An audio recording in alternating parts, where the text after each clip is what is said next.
광주의 희생이 없었으면 우리가 이 자유로운 공기를 마실 수가 없었을 겁니다.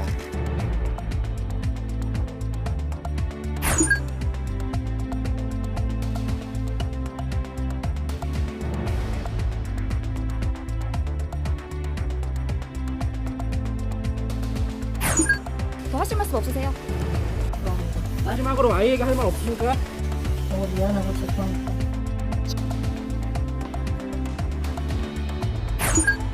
기존에 했던 거랑 뭐 특별하게 다른 거 없고 경찰 조사하고 경찰 내용을 말을 맞춘 것 같고 뭐 근본적인 궁금증 해결에는 큰 도움이 안 되는 것 같아요.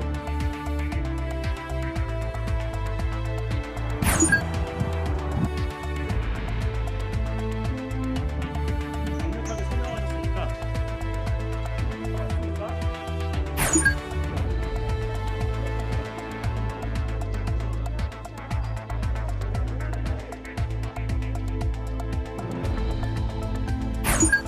고객들은 배신을 당한 것 같다는 느낌으로 이야기하시는 경우도 있고 변동성 확대가 사실 이렇게 투자에 있어서 좋은 것은 아니라고 인식되어 있기 때문에 좀 어려워하시는 분들도 많이 계시죠.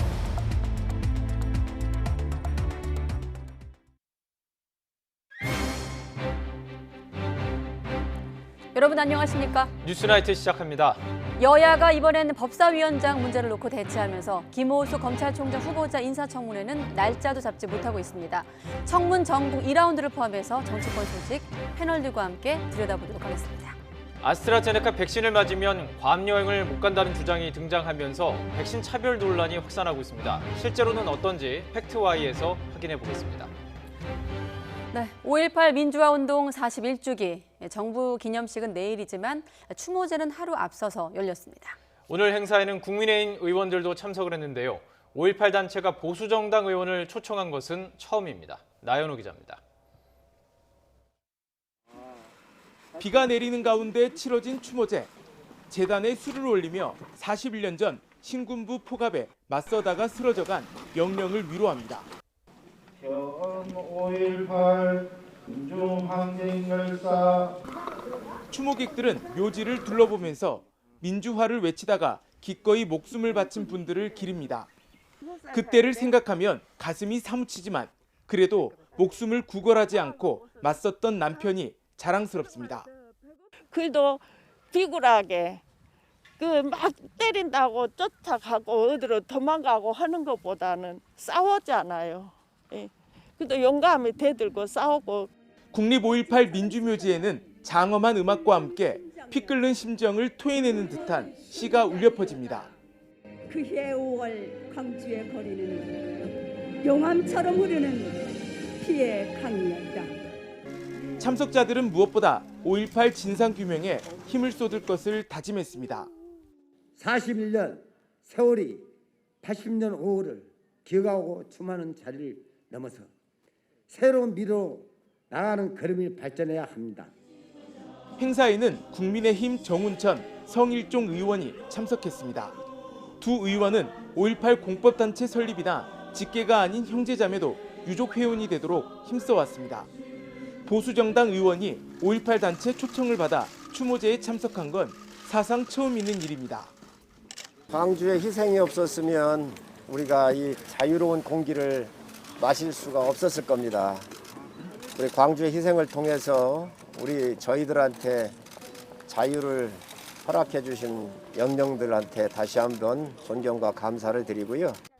5.18 41주기를 맞아 추모제와 전야제를 비롯해 각종 행사가 열립니다. 정부 공식 기념식은 5.18 41주기 당일 우리들의 5월이라는 주제로 이곳 국립 5.18 민주묘지에서 열릴 예정입니다. YTN 나연호입니다.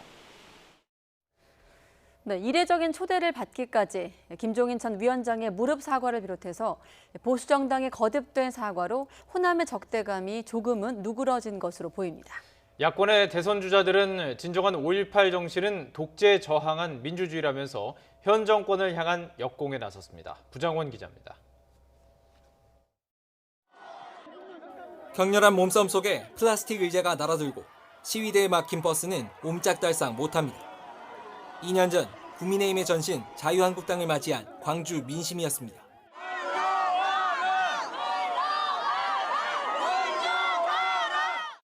당시 국민의힘 당내 정서는 북한군 개입설 같은 5.18 망언이 나올 정도로 호남과 괴리가 컸습니다.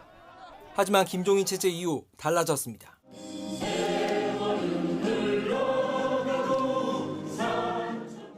이명박 정부 때 금기시됐던 임을 위한 행진곡을 5.18 유족 행사에 참석한 국민의힘 의원이 재창합니다. 지도부부터 초선 의원까지 민주묘역에 참배하고 고개를 숙인 것도 벌써 여러 차례입니다. 국민 통합 정신으로 승화시켜야 된다는 게 저희 생각이고, 저는 그 마음이 이제 이어져서 이렇게 두꺼운 벽을 넘어서 국민의힘을 포함한 야권의 대선 주자들은 5.18 정신이 곧 민주주의라며 역공까지 펴고 나섰습니다. 유승민 전 의원은 오히려 문재인 대통령과 민주당이 5.18 정신을 훼손했다고 주장했고, 대한민국의 민주주의 헌정 질서를 파괴했던 그 문제에 대해서 저는 대통령과 민주당이 반성하고 참회해야 된다고 생각을 합니다. 윤석열 전 검찰총장은 5.18은 독재에 대한 강력한 저항이라며 선택적으로 써먹지 말라고 비판했습니다. 국민의당 안철수 대표도 5.18 정신이 특정 정치 세력만의 전유물이 아니라고 지적했습니다. 5.18에 공감하고 아픔을 함께하려는 보수정당의 노력에 최소한 호남의 적대감은 조금 누그러진 것으로 보입니다. 하지만 호남의 뿌리인 민주당과 현 정권 비판에도 동의할지는 여전히 물음표입니다. YTN 부장원입니다. 네, 그리고 더불어민주당 내 유력 대권 주자들 역시 5.18 광주 민주화운동 기념일을 앞두고 호남을 찾아 민심 잡기에 나섰습니다. 대권 주자들이 이처럼 호남에 집중하는 것은 결국 당내 경선의 승자가 되기 위해서는 주지 지층인 호남의 지지를 얻어야 한다고 판단했기 때문으로 보입니다. 김주영 기자가 보도합니다. 5.18 광주 민주화운동 기념일을 앞두고 민주당 유력 대선 주자인 이재명 경기지사가 전북 군산을 찾았습니다. 경기도와 전라북도 간에 자동차 부품 생산 관련 업무 협약식을 맺었고 전북대에서 열린 5.18 추모제에도 참석했습니다. 제 개인적인 영달을 위해서 살아가는 꿈이었던 저를 사회적 공헌에 또 공평한 세상, 정의로운 세상을 위해서 살도록 제 삶을 바꾼 사회적 어머니 같은 존재입니다. 여론조사 1위 이재명 지사를 쫓는 입장인 이낙연 전 대표와 정세균 전 총리는 일찌감치 호남 지역을 두루 훑었습니다.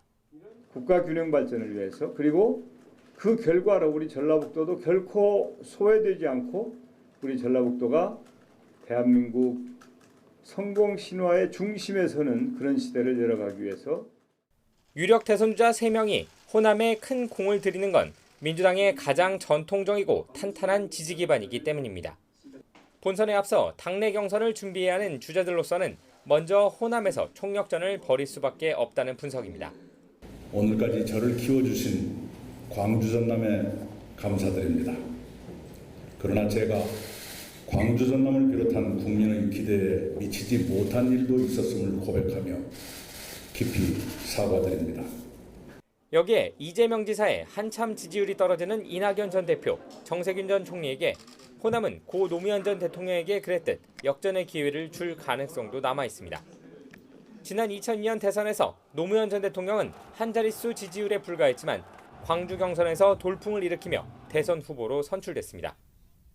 오늘 여러분들의 저에 대한 이 지지가 광주 시민 여러분들의 위대한 승리, 그리고 민주당의 승리, 그리고 한국 민주주의의 승리가 되도록 최선을 다하겠습니다.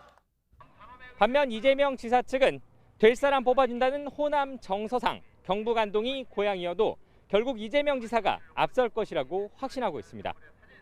호남에 대한 대선 주자들의 구애가 경선 판도에 어떤 영향을 미칠지 주목됩니다. YTN 김주영입니다. 김종인 국민의힘 전 비상대책위원장이 주목해야 할 차기 대선 주자로 김동연 전 경제부총리 겸 기획재정부 장관을 지목했습니다. 김 전 위원장은 한 언론 인터뷰를 통해 김 전 부총리가 움직이는 것으로 알고 있고 나름대로 준비를 많이 한 듯하다며 어떤 어젠다를 들고 나올지 두고 봐야 할 것 같다고 말했습니다.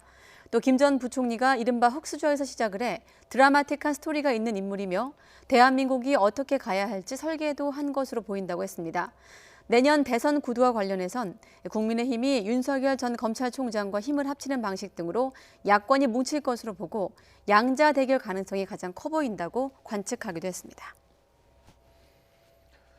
고 김대중 대통령이 미국 망명 당시 5.18 광주 민주화 항쟁에 대한 입장을 밝힌 옛 영상이 처음으로 공개됐습니다. 해당 영상은 김 전 대통령이 지난 1983년 미국 필라델피아 템플대학교에서 민중의 한과 우리 세대의 사명을 주제로 한 연설의 일부로 6분 4초 분량입니다. 영상에서 김 전 대통령은 광주의 한을 푸는 것은 총을 쏜 사람들에게 똑같이 보복을 하는 것이 아니라 민주주의 회복을 통해서 풀어주는 것만이 갈등을 해결하고 또 정부와 국민 모두가 다 같이 구원받는 유일한 길이라고 말했습니다. 네, 더불어민주당 송영길 대표가 강하게 추진하고 있는 부동산 규제 완화 움직임에 대해서 당 지도부 안에서 엉터리다라는 공개 비판이 처음으로 나왔습니다. 이에 따라 민주당 특위에서 조만간 내놓을 것으로 예상이 됐던 대출 규제와 보유세 완화 대책도 미뤄지는 분위기입니다. 차정윤 기자입니다. 완화론자인 김진표 위원장이 이끄는 민주당 부동산 특위의 규제 완화 방향이 한마디로 엉터리라는 비판은 다름 아닌 당 지도부에서 나왔습니다. 친문 핵심인 강병원 최고위원이 송영길 대표가 지켜보는 가운데 종합부동산세와 다주택자 양도세 규제 완화 방안에 대해 공개적으로 비판한 겁니다. 투기 억제를 위한 정부 기조에 역행하고 버티면 이긴다는 왜곡된 메시지를 줄 수 있다는 논리입니다. 부동산 정책 실패의 원인 진단도 처방도 엉터리라고 생각합니다. 부디 우리 당의 부동산 특위가 부자들 세금 깎아주기 위한 특위가 아니길 바랍니다. 애초 송영길 대표가 밝혔던 집값의 90%까지는 아니더라도 부동산 특위에서 추진하고 있는 대출 규제 완화에 대해서도 신중해야 한다는 지적도 나왔습니다. 부동산 세제와 LTV DTI 대출 규제는 시장에 끼치는 영향이 큰 만큼 세심하게 검토하겠습니다. 이에 따라 조만간 나올 대출 규제 완화 대책 발표에도 어느 정도 차질이 생길 것으로 보입니다. 대신 이사 공급 대책에 대한 긍정적 평가가 있는 만큼 공급 대책 쪽에 좀 더 집중하기로 했습니다. 민감하게 이해관계가 대립되는 양측 세력이 있어서 충분히 논의를 해서 전체 정책을 잘 조정된 폴리시 믹스를 만들어서 발표하고 그걸 설명을 해야지. 실수요자인 1가구 1주택의 재산세 부담 완화 추진에 있어선 진전이 있습니다. 서울 지역 구청장들과 만나 재산세 감면 상한선을 현행 6억 원에서 9억 원으로 높이는 방안에 공감대를 이뤘습니다. 서울에 있는 구청장들은 아무래도 세입이 감소되는 것으로 인한 그 불편함보다는 민심의 목소리를 더 많이 들을 수밖에 없습니다. 민주당 지도부 안에서 이견이 노출된 가운데 국민의힘은 별도의 부동산 규제 완화 대책을 내놓겠다고 예고했습니다. 재보선 참패 이후 민주당은 부동산 정책에 있어 혼선에 혼선을 거듭하고 있고 국민의힘은 이슈 선점에 나서는 분위기입니다. 그만큼 부동산 이슈는 올 하반기 시작될 대선 전국에서도 핵심 쟁점이 될 전망입니다. YTN 차정은입니다. 김부겸 신임 국무총리는 국회를 찾아 여야 지도부를 예방했습니다. 먼저 민주당 송영길 대표를 만나 당의 충고를 따르겠다며 원팀 정신을 강조했고 국민의힘 김기현 원내대표를 향해선 아낌없이 지적해달라며 협치를 약속하기도 했습니다. 한번 들어보시죠. 당과 정부가 긴밀하게 소통하고 더욱 단단하게 결속해서 주어진 문제를 해결해서 국민들을 안심시키고 국민의 삶을 지켜나가도록 했으면 하겠습니다. 더불어민주당은 국정 운영을 확실히 뒷받침하면서 민심도 가감없이 전달하겠습니다. 국민의 민심을 제때 바로 반영할 수 있는 그런 정책을 제대로 시행하지 못한 부분이 있다면 그것은 저와 정부의 모든 공직자들이 최선을 다해서 고칠 것은 고치고 또 당의 충고에 따른 것은 따르도록 그렇게 하겠습니다. 총리 인준에 동의하기 어려운 사정이 있었지만 어떻든 임명되셨으니까 축하의 말씀을 드립니다. 청와대 인사라인의 대폭 경질을 요청하는 등 책임 있는 조치를 해달라고 대통령께 건의해 주시기를 부탁드립니다. 아낌없이 지적도 해주시고 또 어떨 때는 격려도 해주시면 정부가 더 힘내서 국민들 앞에 성심성의껏 하도록 하겠습니다. 반드시 여야 가릴 것 없이 저희들이 와서 미리 설명드리고 또 협조를 요청드리면서 부동산 비리를 수사하는 경찰이 전해철 행정안전부 장관의 전 보좌관과 이른바 강 사장으로 불린 LH 직원에 대해서 구속영장을 신청했습니다. 더불어민주당 양향자, 양해원영 의원에 대해서는 혐의가 없는 것으로 결론냈습니다. 김다현 기자가 보도합니다. 지난 2019년 개발 정보를 미리 알고 신도시 땅을 사들인 혐의를 받는 전해철 행정안전부 장관의 전 보좌관 A씨. A씨는 안산 장상지구가 신도시로 지정되기 한 달 전 해당 토지를 2억 넘게 대출까지 받아가며 사들여 의혹이 제기됐습니다. 해당 토지는 개발 제한 구역인데다가 인근에 송전탑까지 있어 매매가 어려운 곳이었습니다. 이런 토지를 매입비의 70%를 대출받아 매입한 것은 신도시 개발 정보를 이용한 전형적인 땅 투기입니다. 국토부 등을 압수수색했던 경찰은 부패방지법 위반 혐의 등을 적용해 A씨에 대해 구속영장을 신청했습니다.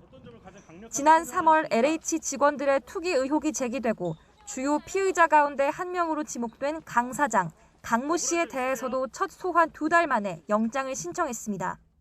혐의 인정하셨습니까? 네, 성실히 답변했습니다.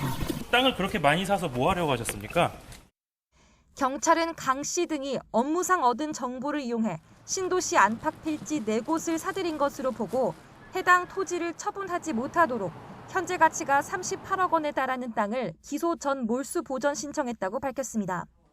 지난 2015년 배우자와 개발 제한구역 맹지를 사들여 투기 의혹이 불거진 더불어민주당 양향자 의원과 2년 전 어머니가 광명 땅을 매입한 사실이 알려져 논란이 된 양희원영 의원은 혐의가 없는 것으로 봤습니다.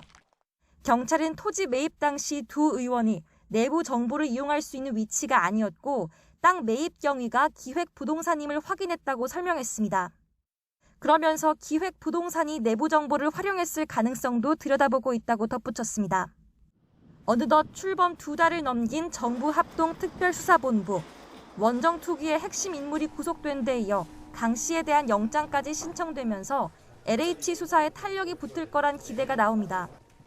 하지만 여전히 성과는 지지부진하다는 지적이 나오는 가운데 경찰은 의혹에 대한 사실 확인과 혐의 여부를 밝히는 것 또한 수사 과정이라며 냉탕 수사 논란을 반박했습니다. YTN 김다현입니다. 세종시 신도시 건설을 추진해온 행정중심복합도시 건설청 간부급 공무원의 부인들이 스마트 국가산업단지 인근 농지를 소유하고 있는 것으로 확인돼 투기 의혹이 제기됐습니다. 행복도시건설청은 부인 명의로 스마트 국가산단 예정지 인근 땅을 소유한 과장급 공무원 2명에 대해서 내부 정보를 이용한 투기 의혹이 제기돼 조사를 진행하고 있고 의심 정황이 파악되면 수사를 의뢰하겠다고 밝혔습니다. 행복청 소속 과장 A씨의 부인과 다른 과장 B씨의 부인은 지난 2017년 9월 세종시 연기면 연길이 농지 1000여 제곱미터를 4억 8천여만 원에 함께 매입한 것으로 파악됐습니다. 행복청은 전체 직원 150여 명과 가족들에 대해서도 세종시 부동산 보유 현황과 거래 내용을 조사한 뒤 투기 의심 사례가 있으면 수사 의뢰하겠다고 말했습니다. 이성윤 서울중앙지검장의 공소장 내용이 공개된 것을 놓고 박범계 법무부 장관은 물론 추미애 전 장관까지 가세해서 파상 공세를 가하고 있습니다. 하지만 정작 검찰 안팎에선 불법성에 대해서 갑론을박이 벌어지는 형국입니다. 우철희 기자가 취재했습니다. 출근길 박범계 법무부 장관은 또 작심한 듯 이성윤 서울중앙지검장 공소장 공개의 불법성을 질타했습니다. 이미 기소된 마당에 재판이 열리면 공소 사실이 다 알려질 텐데 불법으로 보기 어려운 것 아니냐고 묻자 무죄 추정과 적법 절차 등의 이유를 들어서 강한 어조로 반박한 겁니다.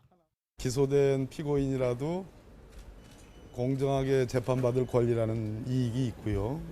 수사 기밀과 같은 그러한 보호법익이 또 있어요. 그걸 통칭하여 침해된 거 아니냐라는 그런 의혹을 갖고 있습니다. 전임자인 추미애 전 장관도 가세했습니다. 검찰이 공소장을 언론에 유출한 것으로 의심받고 있다면서 신속한 조사와 사법 처리를 촉구했습니다. 인격살인의 자성을 촉구한다 같은 원색적인 표현까지 등장했습니다. 하지만 검찰 안팎에선 의견이 분분합니다. 법무부 훈령인 형사사건 공개 금지 등에 관한 규정에 따르면 기소 이후라도 제한적으로만 공소사실 공개가 가능합니다. 특히 법무부는 지난해 2월부터 아예 1차 공판 전까지는 공소장을 비공개로 하고 있습니다. 피의 사실 공표 등 형사처벌은 어렵더라도 내부 규정 위반 등으로 징계 대상은 될 수 있다는 분석이 나오는 이유입니다. 반면 기소 이후 공소사실이 공개되는 건 바람직하고 당연하다면서 이번 사건으로 감찰까지 진행하는 건 부적절하다는 문제 제기가 충분히 있을 수 있다는 의견도 있습니다. 이런 가운데 대검찰청은 박범계 장관의 진상조사 지시 이후 공소장을 열람해 외부로 전달한 당사자를 찾는 작업을 이어가고 있지만 아직 이렇다 할 결과물을 공개하지 않고 있습니다. 법무부 고위 관계자는 YTN과의 통화에서 여러 정황을 봤을 때 현직 검사 소행이 확실하고 특정 시간대 검찰 내부망의 공소장 열람 내역을 확인하면 당사자를 충분히 특정할 수 있는데 대검이 시간을 오래 끄는 이유를 납득할 수 없다고 부정적인 시각을 숨기지 않았습니다. 한편 시민단체인 사법정의 바로 세우기 시민행동은 공소장을 언론에 유출한 신원 불명의 검사를 찾아 처벌해달라면서 고위공직자 범죄수사처에 고발장을 제출하기도 했습니다. YTN 우철입니다.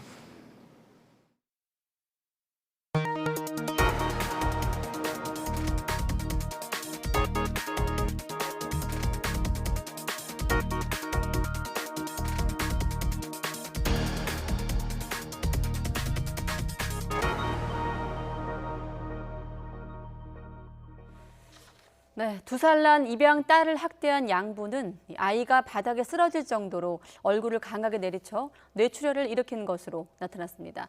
칭얼거려서 때렸다는 이유도 어이없지만 이들은 폭행으로 의식이 없는 아이를 데리고 외출까지 한 것으로 나타났습니다. 신준명 기자가 보도합니다. 모자를 눌러쓰고 고개를 숙인 30대 양부 서모 씨가 유치장에서 나옵니다. 구속 상태로 검찰에 송치된 서 씨는 이번에도 아이에게 미안하다는 말만 남겼습니다. 더 하실 말씀 없으세요? 마지막으로 아이에게 할 말 없으십니까?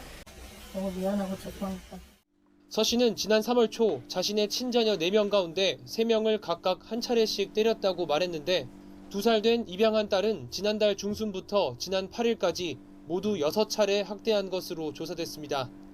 처음엔 등 글개를 이용해 A양의 손과 발바닥 등을 때리다가 지난 4일과 6일에는 나무로 된 구두 주걱으로 엉덩이와 허벅지를 수차례 폭행했습니다. 지난 8일 오전엔 손으로 A양의 얼굴을 때렸는데 아이가 바닥에 쓰러질 정도로 강하게 가격했습니다. 서 씨는 의자에 올라가지 말라고 해도 자꾸 올라가거나 울지 말라고 했는데 계속 우는 등 말을 듣지 않고 칭얼거려 때렸다고 경찰에 진술했습니다. 이때 폭행으로 A양은 뇌출혈이 생겨 의식을 잃은 것으로 보입니다. 그런데 양부모는 의식 잃은 아이를 데리고 외갓집에 1시간가량 다녀오기도 했습니다. 양모 최모 씨는 잠든 줄 알았고 상태가 심각한 줄 몰랐다고 해명한 것으로 알려졌습니다. 그대로 방치해뒀다가 앓는 소리를 들은 양부모는 폭행 이후 6시간이 지난 뒤에야 아이를 인근 병원에 데리고 간 것으로 드러났습니다. 경찰은 서 씨가 주로 안방에서 A양을 폭행해 친자녀들은 학대가 이루어지는지 알아채지 못했다고 판단했습니다. 하지만 양모는 A양을 씻기다 몸 곳곳에 난 멍자국을 발견하고 안방에서 폭행하는 소리를 듣는 등 남편의 학대 사실을 알고 있던 것으로 조사됐습니다. 양모에게는 학대를 막지 않고 다친 딸을 제대로 치료하지 않은 혐의를 적용해 불구속 상태로 검찰에 넘겼습니다. 지난 8일 오후 5시쯤 의식불명 상태로 병원에 실려온 A양은 뇌의 3분의 2가량이 손상돼 수술을 받았지만 여전히 의식을 찾지 못하고 있습니다. YTN 신준명입니다. 네, 경남 창원에 있는 초등학교에서는 6학년 담임이 여학생을 성추행했다는 의혹이 불거졌습니다. 경남교육청이 해당 교사를 직위 해제했고 경찰도 수사에 착수했습니다. 오태인 기자의 보도입니다. 경남 창원에 있는 한 초등학교입니다. 최근 이 학교 6학년 담임인 남자 교사가 여학생을 성추행했다는 의혹이 불거졌습니다. 지난달 27일과 이달 2일 불필요한 신체 접촉을 했다는 겁니다. 충격을 받은 아이는 학교 가는 것도 싫어하고 악몽도 꾸는 등 심리적으로 불안해한다고 학생 부모는 전했습니다.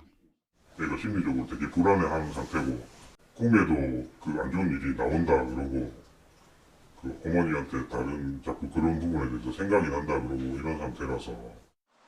해당 교사는 상담 과정에서 학생이 울어서 달랜 사실은 있다면서 추행은 없었다고 해명했습니다. 학생이 울어서 달랜 상황은 분명히 있습니다. 제가 한 행동은 등을 토닥였다. 그리고 울지 말라고 얘기했다. 정도라고 말씀드리면 되겠습니다. 성추행 의혹의 학교 측은 해당 교사에게 출근을 금지하고 경찰에 수사를 의뢰했습니다. 경찰에 입건된 만큼 곧바로 직위 해제했습니다. 도교육청은 선고충 심의위원회를 열어 사실관계를 파악해 징계 여부를 결정할 예정입니다. 성인지 감수성이 있으신 분들이 이 사안이 어떤 성적인 사안에 해당하는지 해당하지 않는 데 대한 심의 의결을 하게 됩니다. 그것을 바탕으로 징계위원회 회부 여부가 결정이 됩니다. 피해 학생 부모는 해당 교사의 강력한 처벌을 원한다는 내용으로 청와대 국민청원에 글을 올렸습니다. YTN 오태인입니다. 한강에서 실종됐다가 숨진 채 발견된 고 손정민 씨 사건과 관련해 A씨로 불렸던 친구 측이 처음으로 입장문을 밝혔습니다. 유족을 배려해서 입장 발표를 미뤘다며 여러 의혹에 대해 조목조목 해명을 했습니다. 여기에 대해서 손 씨 아버지는 자기 변명에 불구하고 또 의혹 해소에도 전혀 도움이 되지 않는다고 비판했습니다. 김대겸 기자의 보도입니다. 그동안 숱한 의혹과 억측에도 굳게 입을 다물어 온 친구 A씨 측이 변호인을 통해 처음으로 입장을 밝혔습니다. 고 손정민 씨가 숨진 채 발견된 지 17일 만입니다. A씨 측은 입장문을 통해 고인을 추모하고 유족의 슬픔을 위로하기 위해 그동안 입장 발표를 미뤄왔다고 설명했습니다. 하지만 과도한 신상털기와 허위사실 유포 등으로 정상생활로 복귀하는 게 힘들어질 것 같다며 16가지 의혹을 찍어 해명했습니다. 먼저 신발을 버린 이유에 대해선 밑창이 닳아떨어질 정도로 낡았고 토사물까지 묻어 있어서 다른 쓰레기들과 함께 버린 거라고 설명했습니다. 또 신발을 보관하란 말을 듣지 못했고 당시 사안의 심각성을 잘 몰랐다고 덧붙였습니다. 유력 인사가 개입됐다는 의혹 역시 A씨 아버지의 직업이 유력 인사와 거리가 멀고 어머니 역시 전업주부라고 강조했습니다. 또 골든 건과 관련한 대화 내용은 평소 A씨와 손씨가 가수 골든의 음악 장르를 좋아해 관련 대화를 나눈 것으로 추정된다며 의대 성적 관련 의혹에 대해서도 반박했습니다. 입장문이 전해지자 고 손정민 씨의 아버지는 즉각 반박에 나섰습니다. 손 씨는 YTN과의 통화에서 사과 한마디 없이 언론을 통해 이뤄진 입장 발표에 불편한 기색을 내비치며 내용 역시 자기 변명에 가깝다고 비판했습니다. 그러면서 아들의 죽음을 둘러싼 숱한 의혹을 해소하는데 이번 입장문은 전혀 도움이 되지 않는다고 지적했습니다. 기존에 했던 거랑 뭐 특별하게 다른 거 없고 경찰 조사하고 비슷한 내용을 말을 맞춘 것 같고 근본적인 궁금증 해결에는 큰 도움이 안 되는 것 같아요. 이런 가운데 경찰은 정확한 사건 경위를 규명하기 위해 실종 당일 행적과 관련한 증언 확보와 A씨의 휴대전화 수색에 주력하고 있습니다. YTN 김대겸입니다. 만 34세 남성 허민우, 인천 노래주점 살인사건의 피해자입니다. 경찰 신상정보 공개심의위는 허 씨의 범행 수법이 잔혹하고 중대해서 공개를 결정했다고 밝혔습니다. 박기환 기자입니다. 인천 노래주점 손님 살인사건의 피의자는 만 34세 남성 허민우입니다. 경찰위원 3명과 외부 전문가 4명으로 구성된 심의위원회는 1시간여 동안 논의 끝에 바로 신상 공개를 결정했습니다. 피의자를 특정돼 체포된 지 닷새 만입니다. 심의위는 주먹과 발로 무자비하게 폭행하고 시신을 훼손하는 등 범행 수법이 잔인하다며 신상 공개 요건인 범행의 잔혹성과 중대성 요건에 해당한다고 판단했습니다. 또 국민적 관심이 집중되면서 공개로 인한 피의자 인권 침해보다 국민의 알 권리 보장 등 공공의 이익이 더 크다고 설명했습니다. 피해자 사망 원인에 대한 국립과학수사연구원의 구두 소견도 나왔습니다. 턱뼈가 부러지고 주변에 출혈 흔적이 발견됐다는 내용입니다. 구체적인 사인은 추가 검증이 필요한 상황입니다. 지난달 22일 사건 당일 피해자가 112에 신고했지만 경찰이 부실하게 대처했다는 논란에 대한 내부 감찰도 시작됐습니다. 아직 특정은 안 됐습니다. 저희가 사실관계 확인해보고요. 추가 책임자가 있는지는 확인 중이시고. 이제 경찰은 이번 신상 공개로 허민호의 가족 등에게 2차 가해가 이뤄지는 걸 막기 위해 가족보호팀을 운영하기로 했습니다. 이와 함께 범행 동기와 수법에 대한 추가 조사를 마무리한 뒤 허민호를 이번 주 안에 검찰에 송치할 계획입니다. YTN 박견입니다. 군부대 격리자에게 제공된 급식이 부실했다는 논란에 국방부가 종합대책을 발표했지만 또 폭로가 나왔습니다. 국방부는 모든 메뉴가 정상적으로 제공됐다며 적극 대응에 나섰지만 이마저도 실망스럽다면서 오히려 역풍이 일고 있습니다. 보도에 이승윤 기자입니다. 국방부가 군 격리자 등에 대한 종합대책을 내놨지만 또다시 부실급식 주장이 제기됐습니다. 육군 훈련소 대신 전해드립니다 페이스북을 통해 계룡대 예하부대에서 지난 14일 조식때 쌀밥과 볶음김치, 건더기가 없는 오징어국 등 매우 부실한 급식이 제공됐다는 주장이 나온 겁니다. 이에 국방부는 직할부대인 계룡대 근무지원단이 관리하는 대대 소속 격리 장병들에게 제공된 정상 급식이라며 사진 3장을 게시했습니다. 사진들에는 쌀밥 외에 김치와 계란을 포함한 반찬 3가지가 담겨 있고 우유와 국이 지급돼 제보자의 주장 내용과는 차이가 있었습니다. 종합대책 1차 대책을 발표했기 때문에 그와 관련돼서 이렇게 시행하고 있다. 이런 부실급식 논란이 되다 보니까 자꾸 이제 현장에도 메시지를 주는 게 있거든요. 그런데 국방부 해명은 오히려 역풍을 맞았습니다. 이게 정상 도시락인가? 정상 메뉴도 제대로 된 것 같지 않다. 검수한 사진이 저렇다면 더 문제라는 등 수백 개의 비판 댓글이 잇따랐습니다. 아무리 정상 식단이라도 군 당국이 국민 눈높이에 맞지 않는 대응 방식으로 불필요한 공분만 키웠다는 지적도 나옵니다. 이런 가운데 국방부는 강원도 철원, 육군부대 등에서 집단 감염이 발생한 것과 관련해 병사들의 휴가를 통제할 계획은 없다고 밝혔습니다. YTN 이승윤입니다.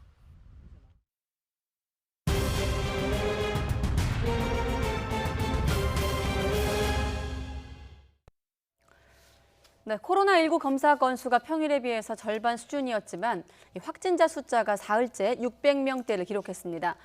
방역당국은 일상 감염이 지속되고 또 변이 바이러스까지 증가하고 있어 안심할 수 없는 상황이라고 진단했습니다. 이렇다 보니 당국은 미국처럼 백신 접종자의 마스크 미착용을 허용하기는 어렵다고 설명했습니다. 이동호 기자가 보도합니다. 휴일 검사 건수가 평일의 절반 수준이었지만 코로나19 신규 확진자는 619명, 월요일 확진자 수로는 1월 4일 이후 133일 만에 가장 많습니다. 그만큼 숨은 감염자가 일상 곳곳에 폭넓게 퍼져 있는 데다 가정의 달 5월을 맞아 이동량이 늘어난 영향으로 풀이됩니다. 최근 국내 발생 확진자 수는 매일 500명대 후반이 발생이 지속되고 있어서 그리고 또한 국내 변이 바이러스 확인 사례도 계속 증가하고 있어서 안심할 수 있는 그런 상황은 아닙니다. 일주일간 국내 지역 발생 확진자는 590.9명으로 직전 주보다 25.6명 증가했습니다. 감염 경로 불명 확진자도 계속 증가하면서 30%에 육박하고 있습니다. 확진자 한 명이 몇 명을 감염시키는지를 보여주는 감염 재생산 지수도 0.94에서 0.99로 상승했습니다. 전문가들은 각종 지표에 빨간불이 켜지자 환자 수 증가를 우려하고 있습니다. 비가 와서 검색 건수가 줄은 게 마치 휴일에 영향을 받아서 화요일 수요일 좀 줄다가 이번 주는 목요일, 금요일, 토요일 날 숫자가 또 700명에서 800명 가깝게 나타날 걸로 판단이 됩니다. 방역당국은 이러한 상황에서 미국처럼 코로나19 백신 접종자에게 실내외 마스크 미착용을 허용하기는 어렵다고 밝혔습니다. 또 1차 접종자가 46% 정도로 접종률이 상당히 높은 그런 상황에서 취한 조치이기 때문에 이런 조치를 바로 국내에 적용하기는 어려울 것 같습니다. 방역당국은 또 하반기 해외여행이 가능할 것이냐는 질문에 희망을 품어볼 수 있겠지만 현재로서는 어려운 상황이라고 답했습니다. YTN 이동우입니다. 주한미군 측은 지난주 미 본토에서 반입한 존슨앤드존슨사의 얀센 백신 13,000명 정도의 분을 지원하겠다는 의사를 국방부에 전달한 것으로 알려졌습니다. 지난해 말 2회 접종용인 모더나 백신으로 접종을 시작한 주한미군은 지난 3월부터 한 번만 맞아도 되는 얀센 백신을 추가로 투입하면서 접종의 속도를 내고 있으며 지금까지 전체 접종률이 70%를 넘었습니다. 미 측이 제공하게 될 얀센 물량은 장병용이 아니라 민간 접종용으로 사용하는 방안이 현재로선 유력한 것으로 전해지고 있습니다. 정부가 코로나19 백신 접종률을 높이기 위해서 1차 접종만 마친 사람에게도 인센티브를 부여하는 방안을 고려 중이라고 밝혔습니다. 손영래 중앙사고수습본부 사회전략반장은 접종자 인센티브 부여 방안과 관련해서 방역수칙 제한 조정은 대부분 완전 접종 개념인 2차 접종을 마친 자를 기준으로 하지만 일부 1차 접종자에게도 이를 적용할 수 있는지 함께 보고 있다고 말했습니다. 그러면서 다양한 아이디어를 검토하고 있다면서도 백신의 안전성이나 전체 접종 진행 상황과도 연관성이 있기 때문에 세부적으로는 아직 확정된 내용은 없다고 설명했습니다. 손 반장은 앞서 TBS 라디오 프로그램에 출연해서 접종자를 중심으로 방역수칙상 금지된 5인 이상 사적 모임 금지 조항을 풀어주거나 영업시간 제한을 예외로 두는 방법 등을 검토하고 있다고 말했습니다. 코로나19 백신 접종 후 숨지거나 중증 이상 반응이 발생했지만 인과성이 부족해 보상에서 제외된 사람에게 최대 1,000만 원의 의료비를 지원하는 제도가 오늘부터 시행됐습니다. 보도에 박홍구 기자입니다. 지난 2월 말 백신 접종이 시작된 이후 지금까지 접수된 이상 반응 신고는 2만 2천여 건에 달합니다. 이 가운데 사망과 중증 사례는 198건이었는데 심의에서 인과성이 인정된 사례는 2건에 불과했습니다. 백신과 이상 반응 사이의 인과성을 명확하게 밝히기가 그만큼 어려웠습니다. 이에 따라 대부분 피해 보상도 받지 못했는데 이제부터는 백신과 이상 반응에 대한 인과성 근거가 부족하더라도 의료비가 지원되는 제도가 시행됩니다. 실제로 인간성이 없다고 나타났지만 이로 인해서 접종 외에는 다른 것이 없다라고 판단이 되면은 거기에 대해서 보상이 가능하다고 한 거고요. 제도 시행에 따라 백신 접종 후 중증 이상 반응이나 사망에 이른 6명이 의료비 지원을 받게 됐습니다. 이 가운데 5명은 앞서 피해 보상에서 제외됐다가 소급 적용을 받은 사례이고 1명은 최근 심사에서 의료비 지원 대상으로 인정됐습니다. 예방접종 피해조사반은 신규 사례 43건을 심의한 결과 이 중 백신 접종 후 이틀 뒤 심근염으로 사망한 1건에 대해 의료비 지원을 결정했습니다. 본 사례는 예방접종과 추정 사인 간의 인과성을 인정할 근거는 없지만 대상자의 기저질환 또는 최근 상태를 볼 때 심근염을 유발할 근거 또한 명확하지 않은 상황에서 인과성 근거 불명확으로 평가하였습니다. 예방접종 피해조사반은 하지만 나머지 사망자 17명은 생전에 고혈압이나 치매, 당뇨 등 기저질환을 앓았으며 그로 인해 사망했을 가능성이 크다며 의료비 지원 대상에 포함하지 않았습니다. 또 중증 사례 25건 역시 백신과 인과성을 인정하기 어렵다고 봤습니다. YTN 박홍구입니다.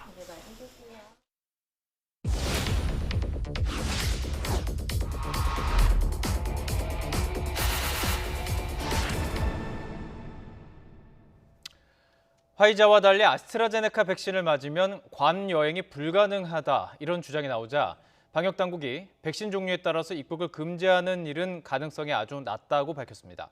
불안감 차단에 나선 건데요. 실제로 그런지 따져봤습니다. 팩트와 김승환 기자입니다.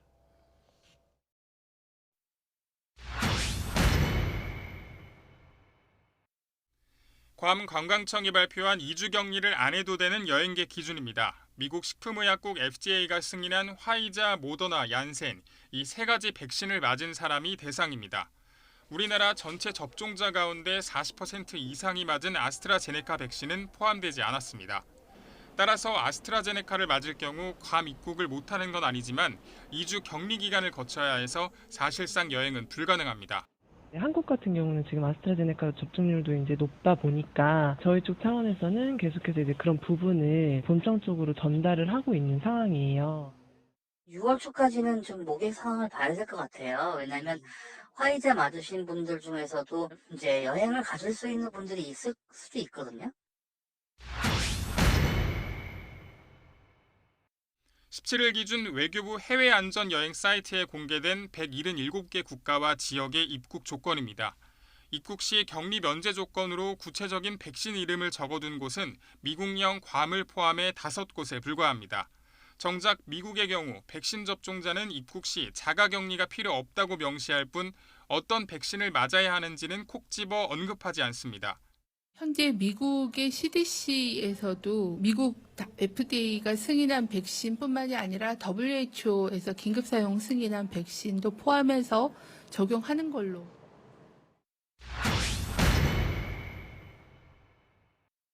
입국 시 격리 면제 조건으로 백신 종류를 특정한 5곳은 모두 화이자 백신을 인정합니다.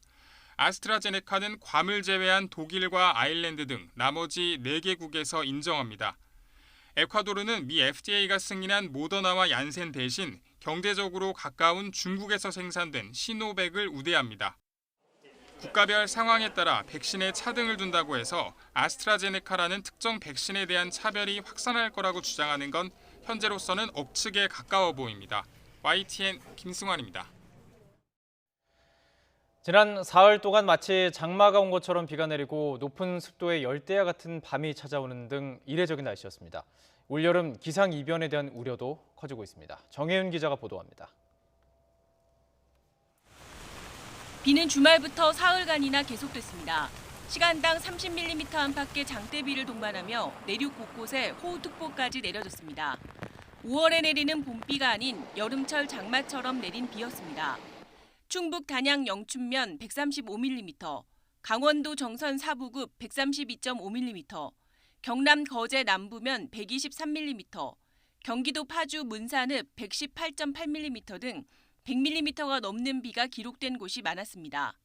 장마 같은 비에 주말 밤에는 열대야 같은 반짝 무더위가 나타났습니다. 기온은 20도 안팎에 머물렀지만 습하고 뜨거운 공기가 유입되며 밤잠을 설친 사람이 많았습니다. 가족들은 계속 그렇게 너무 습하다고 굉장히 짜증내더라고요. 에어컨 틀어야 되나 그 정도 생각했죠. 준비해야 되겠다. 65년 만에 가장 일찍 형성된 일본의 장마 전선이 영향을 준 것이라는 게 전문가들의 분석입니다. 북태평양 고기압이 이례적으로 일찍 발달하면서 일본 장마도 일찍 시작됐습니다. 장마전선 주변에서 비구름이 더 강하게 오래 발달하고 습한 공기도 한반도로 유입된 것으로 보여집니다. 문제는 5월에 폭설과 우박, 호우를 몰고 왔던 북쪽 찬 공기가 아직 남아있다는 점입니다. 장마전선을 밀어올린 남쪽 북태평양 고기압과 북쪽 찬 공기 사이에서 우리나라 주변으로 대기 불안정이 심화할 수 있기 때문입니다. 기상청은 이번 주 목요일과 금요일 그리고 남은 5월에도 마치 여름처럼 국지성 호우가 쏟아질 가능성이 크다고 보고 주의를 당부했습니다. YTN 정혜윤입니다.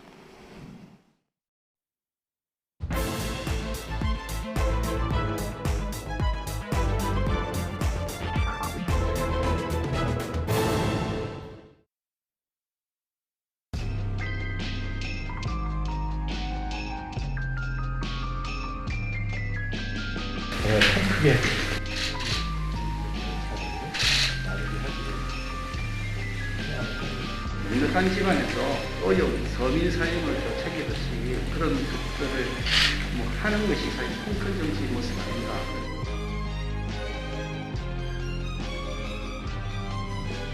한 명 정도는 부적격 판정을 내려야 된다. 일방통행하는 거는 바람직하지 않다는 얘기신 거죠.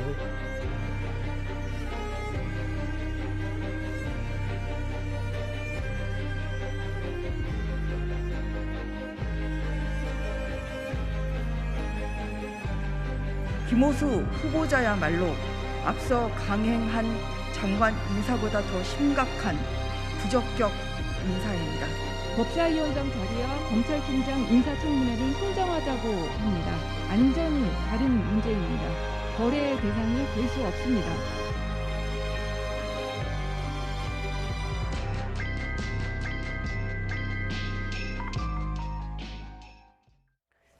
네, 영상 통해서 지난 청문 전국 다시 한번 이렇게 돌아봤는데 장관 후보자 한 명 낙마로 인사청문 전국이 일단락은 됐지만 후폭풍은 여전합니다. 김호수 검찰총장 후보자의 청문회 시한이 열흘도 채 남지 않은 가운데 여야 대치가 더 가팔라지고 있습니다. 나이트 포커스 오늘은 최진봉 성공회대 교수, 또 이종근 시사평론가 두 분과 함께하겠습니다. 네, 안녕하십니까? 안녕하세요. 네. 사실 어느 정도 예견된 상황이긴 합니다만 일단 급냉하고 있습니다. 본격적인 얘기 나누기 전에 국회에서 법사위원장이 갖고 있는 상징성이라고 해야 될까요? 그것과 함께 또 지금 왜 야당에서 자꾸 법사위원장 달라고 하는 그 맥락을 조금 간단히 소개해 주시죠. 네. 첫 번째는 이제 국회가 입법기관 아닙니까? 예. 가장 중요한 건 법을 만들고 그리고 법을 이제 개정하고 하는 역할이 가장 중요한데 법사위원장은 바로 이 법 모든 상임위들 18개의 상임위에서 모든 법들이 이제 다 통과가 됐을 때 법사위로 다 오게 됩니다. 그래서 네. 법사위원장이 그 법을 본회의에 상정하느냐 안 하느냐에 가장 큰 열쇠를 갖고 있습니다. 그런데 야당이 달라고 하는 이유는 법사위원장과 그다음에 국회의장이 같은 당일 경우 사실은 모든 법안이 힘의 논리로 그냥 모두 다 상정이 될 수가 있거든요. 그래서 16대 국회부터 법사위원장과 국회의장은 그러니까 국회의장은 제1당이 되는 것인데 네. 법사위원장은 야당 또는 제2당으로 해서 서로 견제를 하자라는 것이 이제 관행이었습니다. 그런데 이번에 21대 국회가 되면서 177석이 되면서 여당이 법사위원장을 맡겠다. 즉 민주당이 하게 되면서 그때도 좀 반발이 많았거든요. 지금 이제 윤호중 그 법사위원장이 네. 원내대표로 선출이 되면서 민주당에 예. 원내대표가 사실 운영위원장, 그러니까 제1여당의 원내대표가 운영위원장을 하게 되거든요. 그렇죠. 예. 그렇기 때문에 이제 법사위원장을 내놓게 되는데 지금 야당에서는 그 차제에 공백이 생겼으니까 예. 그럼 법사위원장을 처음에 관행대로 야당에 달라 하고 요구를 하고 있는 겁니다. 네, 지금 그 평론가님 설명을 머리에 좀 얹고 이제 계속 전국 들여다보도록 하겠습니다. 지금 민주당은 이거를 지금 이제 야당에서 김호수 총장 후보자와 연계를 하니까 흥정이다 이런 입장을 내고 있는데 여야 얘기 들어본 다음에 또 교수님과 이야기 이어가겠습니다. 그리고 이제는 또 법사위원장 자리와 검찰총장 인사청문회를 흥정하자고 합니다. 법사위원장 선임과 검찰총장 인사청문회는 완전히 다른 문제입니다. 거래 대상이 될 수 없습니다. 청문회는 정해진 절차에 따라서 정해진 시한에 따라서 당연히 진행되어야 합니다. 지금 검찰총장의 공석이 2달이 넘었습니다. 검찰의 안정을 위해서라도 검찰차장 청문회를 정상적으로 진행하여야 할 것입니다. 전임 검찰총장이 정치를 하기 위해서 사임했다는 것은 삼척동자도 아는 사실입니다. 국민의힘 당대표 후보들이 너나 할 것 없이 전임 총장과의 친소 관계를 자랑하고 영입을 주장하면서 김호수 총장 후보자는 법무부 차관을 했다는 이유로 편향적이라는 궤변을 늘어놓고 있습니다. 김호수 후보자야말로 앞서 강행한 장관 인사보다 더 심각한 부적격 인사입니다. 검찰총장이라는 자리는 정치적 중립성이 생명으로 살아있는 권력에도 당당하게 맞서 수사를 지휘해야 할 인물이어야 합니다. 그러나 김호수 후보자는 검찰을 무력화하는 문재인 정부의 검찰 개혁에 앞장서고 권력 수사를 무력화하는 공수처 설치에 앞장선 호두 인사입니다. 네, 그러니까 야당은 법사위 빨리 마무리하고 그래야 청문회 가능하다 입장이고 여당은 발목 잡기다 이런 입장이에요. 그러니까 야당이 지금 주장하는 것은 법사위원장 자리를 주지 않으면 청문회에 임하지 않겠다는 논리잖아요. 그렇게 하는 건 저는 바람직하지 않다고 생각해요. 인사청문회 나름대로의 절차가 있으니까 그건 진행하고 법사위원장 문제는 원칙대로 가면 되는 겁니다. 물론 야당은 법사위원장 자리를 야당에게 달라고 지금 요구를 하고 있는데 그 부분은 이제 원내대표 간에 논의할 문제고 그게 만약에 논의가 안 되고 합의가 안 된다고 하면 이제 어쩔 수 없이 표결체를 할 수밖에 없는 상황 아니겠습니까? 그런데 그거 안 해주면 이 청문회를 안 하겠다 이런 식으로 나오는 건 저는 바람직하지 않다고 생각해요. 그러니까 그 김호수 검찰총장 후보자에 대한 청문회는 나름대로 그것대로 진행을 하고 또 법사위원장 문제는 법사위원장 문제대로 따로 가야 되는 것이지 네. 이거를 연계를 시켜가지고 이걸 해주면 하고 안 해주면 안 하겠다는 논리로 나오는 것은 그건 바람직하지 않다고 저는 생각을 합니다. 그런 논리로 가게 되면요 이게 모든 게 정치적 흥정의 요소가 될 수밖에 없어요. A라는 걸 주면 B라는 걸 내가 당신에게 주겠다고 하는 이런 방법으로 접근하는 건 저는 바람직하지 않다고 보기 때문에 원래 있는 절차대로 청문회는 진행을 하고 법사위원장 문제도 물론 협의를 할 수 있다고 봅니다. 그러나 협의를 하는 과정에 있어서 합의가 안 되면 절차에 따라서 임명하는 수밖에 없는 거 아니겠습니까?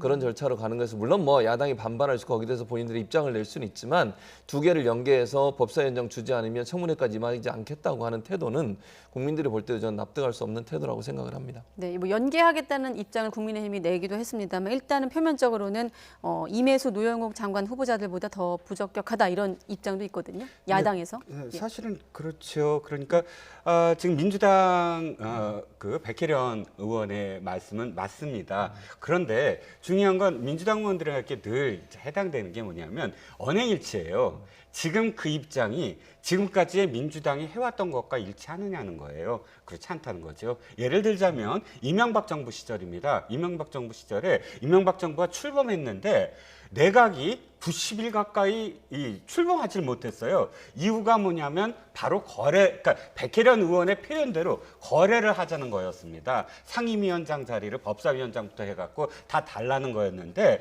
그때 당시에 18대 국회였나요?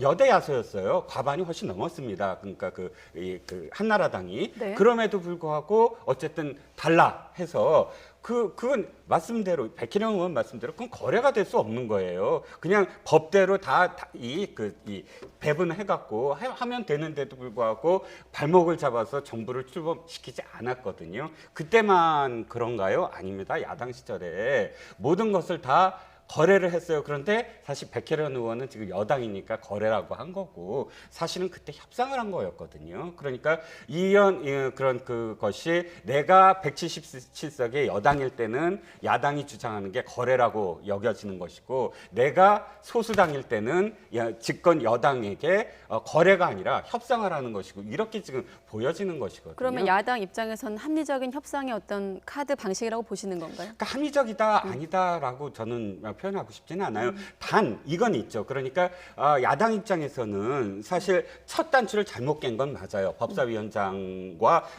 8개 주요 상임위 이것을 이렇게 이 바터하자라고 민주당 제안을 받아들일까 말까를 굉장히 고민했던 건 맞는데 네. 그것을 안 받아들였기 때문에 상임위원장은 모두 내준 건 맞아요. 그런데 재론할 것 없이 어쨌든 지금 선거가 이렇게 결과가 나왔고 굉장히 반성하는 그 민주당과 또 청와대 그런 모습이 보여졌다면 예. 최소한 인사청문회 제도의 어떤 취지가 법적으로도 이렇게 돼 있어요. 국회의 행정부에 대한 견제 기능이거든요. 그렇다면 최소한 그런 어떤 기류에서 야당을 파트너로 본다면 야당에게 앞으로 무엇인가 함께 하자라고 1년 동안 어쨌든 잘 마무리 짓자라는 의미의 협상안이 좀 나왔으면 하는 것인데 네. 뭐 총리도 단독으로 해버리고 뭐 한 명 뭐 한 것도 잦은 사태니까 우린 잘못이 없다라고 하고 그리고 이건 법대로 처리하자라고 하면 야당의 입지, 그러니까 야당과 협상할 수 있는 아무것도 없이 그냥 몰아붙이는 그런 형국이다라는 게 야당의 어떤 입장이지요. 그러니까 총리 문제도 그래요. 총리 같은 경우도 사실은 크게 문제가 없었어요. 그리고 의혹을 제기했는데 의혹에 대한 증거도 아무것도 제시를 못했고요. 의혹만 나온 상황이었습니다. 실제로 제가 알기로는 국민의힘 내부에서도 총리에 대해서는 크게 반대 의견이 없었어요. 근데 왜 안 들어왔습니까? 왜 표결에 참여하지 않았습니까? 예. 이 장관 임명한다고 그거하고 연계시켜서 그렇게 한 거 아닙니까? 총리는 총리대로 하고 장관은 장관대로 해야 되는 것이지 왜 총리 문제를 장관과 연계시켜서 장관에서 몇 명을 낙마 안 시키면 총리 안 해준다. 이런 식으로 하는 게 바람직하다고 저는 보지 않습니다. 기본적으로. 그리고 장관 문제도 그래요. 그 협치 문제를 얘기하는데 물론 야당이 주장하는 두 명을 다 낙마시키지 않아서 본인들의 의견이 받아들이지 않았다고 협치가 아니라고 주장하시면 모든 여당은 그럼 야당이 요구하는 걸 다 받아들이는 건 아니잖아요. 그러면 한 명을 낙마시키는 것도 어찌 보면 야당이 요구를 일정 부분 받아들였다고 볼 수도 있다고 생각을 합니다. 그러니까 그런 차원에서 본다고 하면 국민의힘이 하는 태도도 그렇게 바람직한 태도라고 저는 보지 않습니다. 자, 그럼 어떻게 될까요? 앞서 교수님께서 절차대로라고 하셨거든요. 민주당 입장에선 어떤 그런 절차가 일방적으로 비치는 거에 대해서 좀 부담도 있을 것도 같은데. 부담이 되죠, 네. 당연히. 그래서 저는 이게 법사위원장 문제 같은 경우는 논의를 계속 할 거라고 생각해요. 물론 제가 볼 때는 민주당이 그렇다고 해서 그런 법사위원장 자리를 내줄 거냐 그런 가능성은 저는 낮다고 보지만 네. 그럼에도 불구하고 당장 하지는 않고 어느 정도 시간을 두고서 할 가능성이 있다고 보여지는데요. 근데 중요한 건 청문회 문제는 청문회 문제대로 진행을 하고 이 문제는 같이 논의를 할 필요가 있다는 생각이 들고요. 근데 그것이 저는 이렇게 생각해요. 책임 있는 어떤 정당으로서 어떤 행동을 했을 때 그것이 국민으로부터 어떤 판단을 받느냐 또는 그것이 어떤 결과를 가져오느냐에 대한 책임은 그 결정을 한 사람이 지는 겁니다. 네. 거기에 대해서 민주당 입장에서 그런 부분들을 하는 것이 바람직하다고 생각해서 그렇게 하는 것에 대해서 국민들이 심판하거나 국민들이 채찍을 가하시면 그건 받는 것이고요. 또 반대로 국민들의 책임 있는 국정 운영의 주도권을 쥐는 어떤 여당으로서 이 법을 만들어가고 또 추진하는 과정에서 그게 필요하다면 그것대로 인정받을 수 있다고 생각을 해요. 이제 네. 법사위원장 말씀하신 것처럼 법사위가 갖고 있는 장점과 단점이 있는데 저는 장점이라고 하면 아까 얘기하신 것처럼 견제의 기능을 갖고 있었지만 단점은 뭔지 아세요? 또 발목 잡기 딱 좋은 곳이에요. 그곳이. 그러니까 법안이 올라와도 상임위에서 이미 다 통과시켜서 상임위원회마다 다 통과시켜 올라온 거를 네. 자꾸 심사만 하기로 돼 있는데 그걸 가지고 법을 통과를 안 시키고 만약의 경우에 일부러 통과를 안 시킨다고 하면 그렇게 해서 계속 붙잡고 있다가 법이 하나도 통과가 안 돼가지고 법안을 만들지 못하는 그런 문제까지도 생길 수 있는 문제이기 때문에 그거는 어느 정도의 책임 있는 역할을 하느냐의 문제라고 저는 보고 그건 국민이 심판할 거라고 봅니다. 네, 알겠습니다. 이 부분은 또 이제 청문회 기한이 26일이기 때문에 한 열흘 정도 남았기 때문에 좀 더 지켜보도록 하겠습니다. 다음은 여당 내에서 일고 있는 부동산 문제와 관련한 이른바 불협화음, 갈등 문제를 좀 짚어보도록 하겠습니다. 어느 정도 재산세 완화에 대해서 공감은 좀 이뤄가고 있는 것 같은데 이제 강론에서 좀 다르거든요. 사실 이제 시청자분들은 이제 6월 1일이 다가오고 있기 때문에 좀 더 관심을 가질 대목이 아닌가 싶은데 이 여당 안에서 어떻게 좀 정리가 돼가고 있습니까? 일단 재산세 문제는 어느 정도 지금 그 일치를 보고 있는데 문제는 지금 그 송영길 대표가 후보 시절에 약속을 한 게 몇 가지 있어요. 종부세라든지 또 여러 가지 어떤 부채와 관련돼서 대표적으로 LTV. 대출과 네. 관련돼서 네. LTV라든지 DSR이라든지 DTI라든지 이런 부분도 다 손을 대겠다라고 이야기를 하고 또 진선미 특위위원장 부동산 특위위원장을 김진표 위원장으로 또 바꿨어요. 김진표 위원장은 아시다시피 대표적인 시장주의자거든요. 예. 굉장히 합리적이고 온건하고 그렇기 때문에 야당에서도 상당히 기대를 많이 걸고 있는데 지금 어쨌든 종부세와 관련해서 브레이크를 걸기 시작했습니다. 여당도 지금 사실 집단 지도 체제와 마찬가지거든요. 예. 그러니까 뭐 대표가 있지만 최고위원들이 최고위 회의에서 또 반대를 하면 또 거기에 대해서 저 대표가 드라이브를 걸 수만은 없는 어떤 상황이라 현재는 종부세와 관련된 완화가 브레이크를 지금 걸렸다라는 어떤 그런 상황이라고 할 수가 있겠습니다. 네, 구청장들도 이제 민주당 소속 구청장들도 부동산 특위 김진표 위원장을 만나서 비슷한 얘기를 했거든요. 어떻게 좀 보십니까? 그러니까 일단 이 구청장들이 대부분 강남, 송파, 강동, 양천, 영등포, 노원, 은평구거든요. 대부분 여기에 이제 집값이 많이 올랐던 지역들을 중심으로 이제 이런 얘기들이 나오고 있습니다. 왜냐하면 구청장들 입장에서 재선을 해야 되는 상황이고 네. 주민들의 의견을 듣지 않을 수 없는 상황이다 보니 아마 이런 논의를 하고 있는 것 같아요. 이런 이제 제안을 하는 거죠, 결국은. 근데 이제 문제는 뭐냐면 이게 그 부동산 정책이라고 하는 게 이런 몇 개의 구만을 대상으로 하는 건 아니잖아요. 서울, 경기도 뭐 전국을 대상으로 해서 부동산 정책을 펼쳐야 되니까 특정 지역만을 염두에 두고서 할 수 있는 상황은 아니라고 봅니다. 다만 명확한 것은 제가 이해하고 있기로는 여당, 정부 여당 같은 경우에 1가구 1주택에 대한 세제 혜택을 주는 거 그건 명확한 것 같고 LTV도 일정 부분 완화해 주는 거 그러니까 대출을 더 많이 하도록 하는 거 이거는 방향은 이미 정해져 있다고 봐요. 다만 어느 정도 선까지 하느냐의 문제라고 저는 보거든요. 종부세는 아직은 미확정이라고 생각을 합니다. 종부세 네. 문제도 논란이 돼서 지금 당 내부에서도 논란이 되고 있는 상황이기 때문에 어느 정도까지 할지에 대해서는 그러니까 그걸 올릴지 어떤 종부세를 부과시키는 그 집값의 금액을 올릴 건지 아니면 지금 현행처럼 유지할 건지 하는 부분은 계속 논의가 될 거고요. 다만 이제 송영길 대표가 얘기했던 90%까지의 대출까지도 가능하게 하는 문제도 약간의 의견이 있는 것 같아요. 그러니까 그 퍼센테이지를 어느 정도까지 할 거냐의 문제라고 보거든요. 네. 그래서 그게 너무 많아졌을 때에 또다시 이게 부동산 투기라고 하는 부분과 연계돼서 집값 상승 요인으로 작용하지 않을까 하는 우려가 있는 것이기 때문에 이건 좀 세밀하게 살필 필요가 있다는 생각은 듭니다. 그래서 다만 제가 아까도 말씀드렸지만 정부 여당의 방침이나 방향은 분명히 이거 늘리는 거 맞고요. 그러니까 대출을 더 많이 받도록 하는 거 맞고 또 하나는 1가구 1주택을 갖고 있는 분들은 세금 혜택을 더 많이 드리는 거, 감면 혜택을 이 부분을 명확하게 방향이 서 있기 때문에 어느 정도 선에서 이게 마련되느냐의 문제만 남아있는 부분이라고 네. 생각을 합니다. 지금 화면에 송영길 대표가 나오고 있습니다만 송영길 대표 체제가 시작이 되고 그리고 나서 이제 부동산 특위위원장도 김진표 위원장이 되고 나서 이제 당 내부에서 추진되고 있는 어떤 정책 방향이 기존과는 좀 달라지면서 당 내에서 특히나 지도부 안에서도 좀 거친 비판의 목소리가 나왔습니다. 한번 들어보도록 하겠습니다. 강병원 의원 얘기거든요.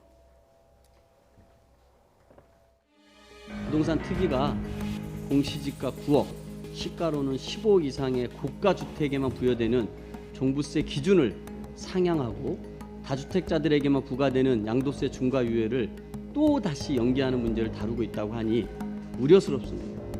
다주택자와 고가 주택자에 대한 세부당 경감은 투기 억제, 보유세 강화라는 우리 정부의 부동산 정책 기본 방향과 역행합니다.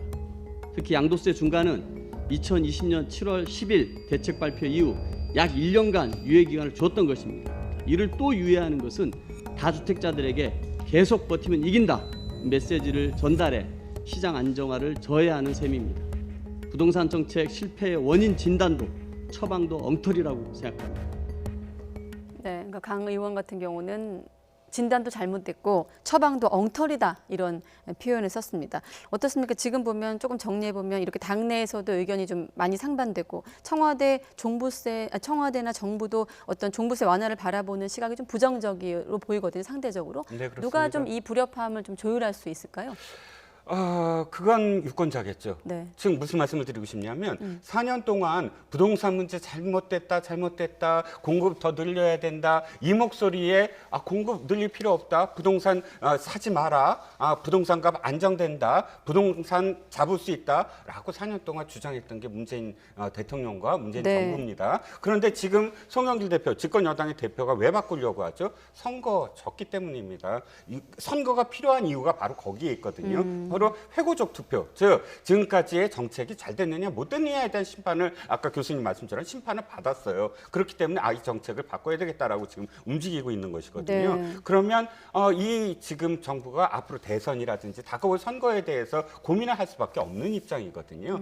간단하게 말씀드리면 이거죠. 그러니까 지금 제가 집이 있습니다. 그런데 제가 어떤 노력을 하지 않았어요. 집값을 올리려고. 그런데 이 정부가 갑작스럽게 이 정부의 어떤 정책으로 인해서 집값이 뛰었습니다. 그런데 제 소득은 갑자기 뛰지 않았어요. 제 소득은 일정해요. 그런데 세금을 갑자기 이 부동산이 뛰었다고 해서 미실현이익이잖아요. 그건 네. 부동산이 뛸 수도 있고 내려갈 수도 있는데 난 팔지도 않았는데 넌 부동산 값이 이렇게 뛰었으므로 종합부동산세를 내라고 했을 때 내가 그 세금 올라간 만큼 내 집의 일부를 띄어서 줄 수 있나요?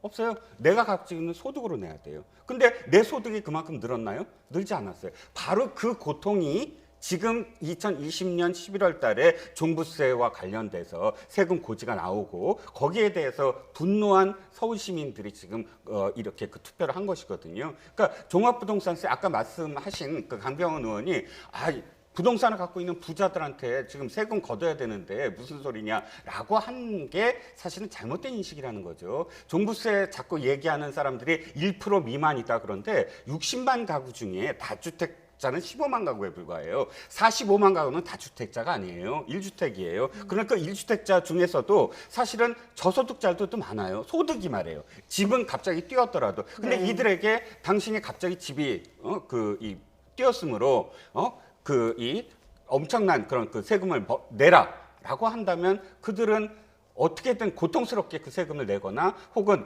양도세를 50%를 내더라도 집을 팔아서 어디 외곽으로 이전할 수밖에 없는 그런 상황이거든요. 그러니까 좀 이렇게 이분법, 집을 가진 사람은 무조건 투기꾼이나 고수자고 집을 안 가진 사람은 굉장히 어떤 서민이고 이런 식의 어떤 이분법은 너무 오래 전에 가지고 있었던 그런 그 흑백 논리 아니냐라는 겁니다. 네, 이렇다 보니 대통령도 이제 김부겸 총리하고 첫 주례 회동 가진 자리에서 기본적인 원칙을 좀 정해라 이런 주문을 하기도 했거든요. 네.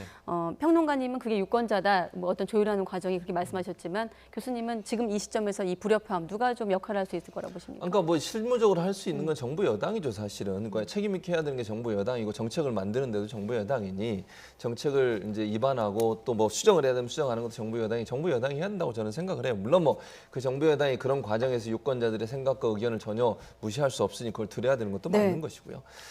이제 다만 이게 아마 강병원 의원은 그런 얘기를 하는 것 같아요. 다주택자들이 갖고 있는, 그러니까 집을 많이 갖고 있는 분들에게 세금 혜택까지 가는 것에 대한 우려를 표명한 것 같고, 실제적으로 또 민주당을 지지하고 있는 이제 핵심 지지층 같은 경우에는 그런 부분에 좀 부정적인 생각을 갖고 있어요. 그래서 작년에 사실 이제 양도세, 즉 집을 팔 수 있는 기간을 1년 정도 주고 양도세를 좀 뭐 면제해주거나 아니면 적게 해서 팔도록 했는데 그 이제 팔지 않고 기다린 분들, 예를 들면 집을 많이 갖고 있는 분들 중에 그런 분들에게 또다시 혜택이 가는 것에 대한 우려를 표명한 거라고 생각을 하고요. 기본적으로 지금 민주당이 추진하고 있는 1가구 1주택, 즉 한 집이 하나의 주택만 갖고 있는 분들한테는 이 부분에 대해서는 뭐 예를 들면 종부세라든지 아니면 세금을 면세해주는, 그러니까 세금을 좀 깎아주는, 감면해주는 이런 부분에서 정책을 추진하고 있기 때문에 이 부분은 실현될 거라고 저는 생각해요. 그래서 기본적으로 집 하나만 갖고 있고 다른 소득이 없는 상태에서 집값이 올라서 그것 때문에 세금을 많이 내야 되는 상황, 이런 상황들은 문제라고 보고 이 문제를 해결하기 위해서 저는 정책적인 변화가 있을 거라고 보고요.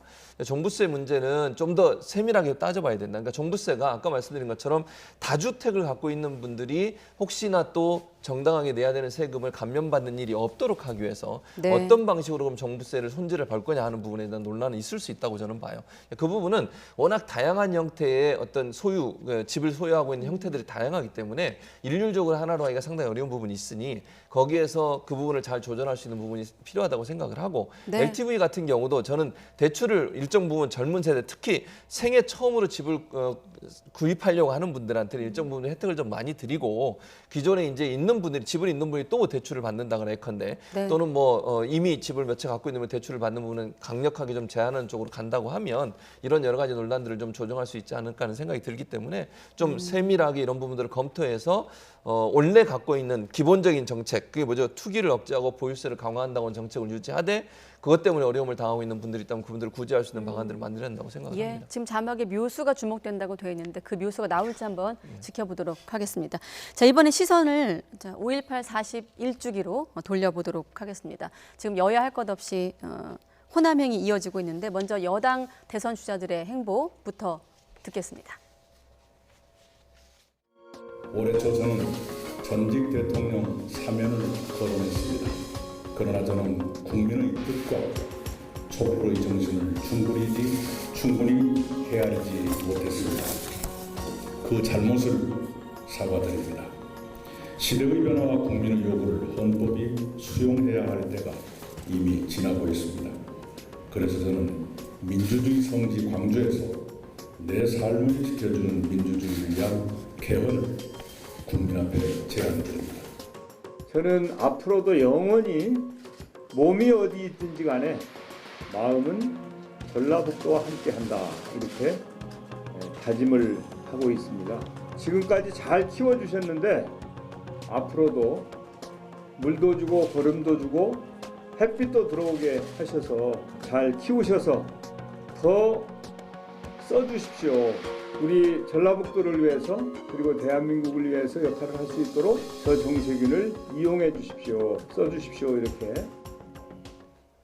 네, 어떤 호남의 민심을 좀 잡기 위한 경쟁이 일단 엿보였는데 그 질문 드리기 전에 일단 눈에 띄는 건 이낙연 전 대표가 사면론에 대해서 사면론을 건의했던 것을 사과했습니다.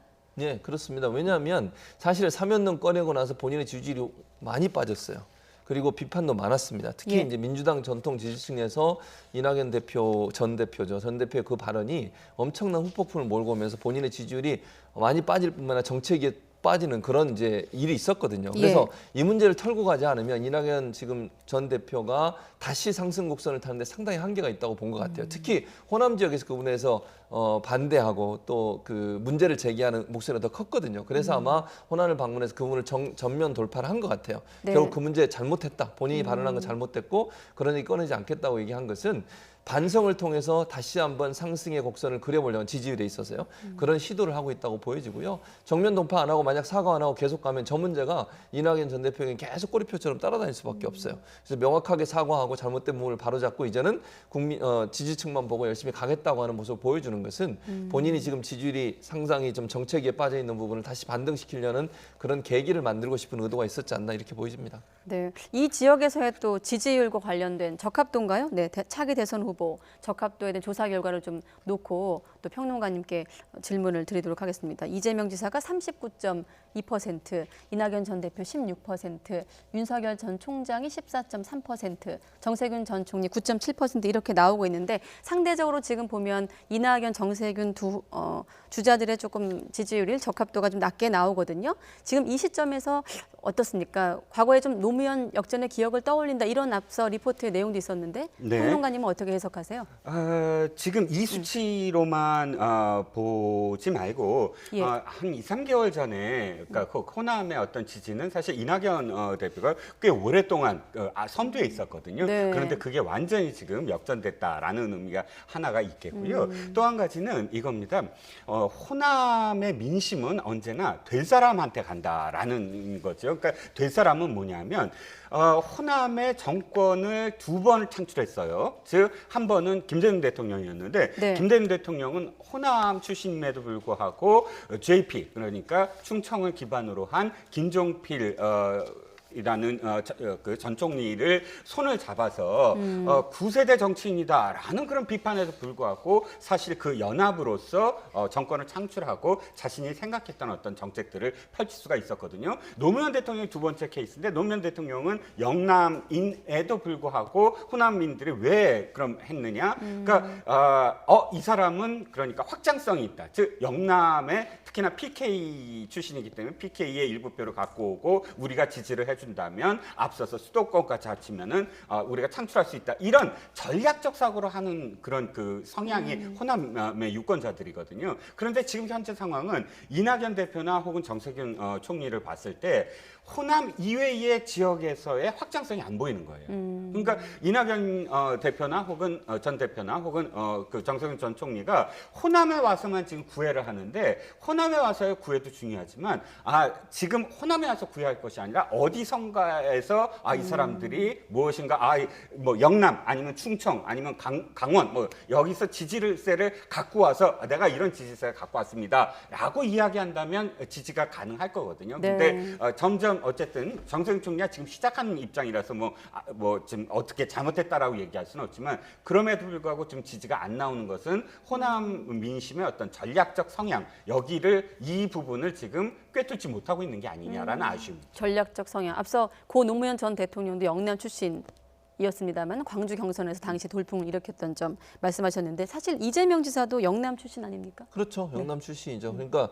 사실 이제 영남 출신임에도 불구하고 이재명 지사가 보여주는 여러 가지 행보를 보면요. 상당히 개혁적이면서 광주의 민심을 잘 반영하는 그런 정책을 할 수 있는 사람으로 인식되는 거라고 저는 생각해요. 예. 그러니까 어디서 그걸 보냐면 코로나 사태를 겪으면서도 이재명 지사가 경기도에서 경기도지사로서 했던 여러 가지 행동들 그리고 과감하게 결단하면 바로 실행에 옮기는 그런 과감성 이런 부분들이 저는 호남 민심의 많은 부분을 지지를 껴안을 수 있는 즉 지지를 받을 수 있는 중요한 요소라고 생각을 해요. 이낙연 전 대표가 호남 출신임에도 불구하고 지지도가 떨어지는 이유 중에 하나가 그런 애매모호함성 때문이라고 저는 생각하거든요. 결단력과 그다음 추진력이 상당히 떨어지는 부분이 보여요. 물론 뭐 나중에 어떻게 바뀔지는 제가 잘 모르겠습니다만 그러니까 참모로서 누군가를 보좌하는 역할은 열심히 잘하는 모습이 어느 정도 인정이 됐는데 네. 지도자로서 뭔가 뚫고 나가면서 선구자적 역할을 하는 부분에 있어서 이재명 지사가 보여주는 선명성과 너무 차이가 난다는 거죠.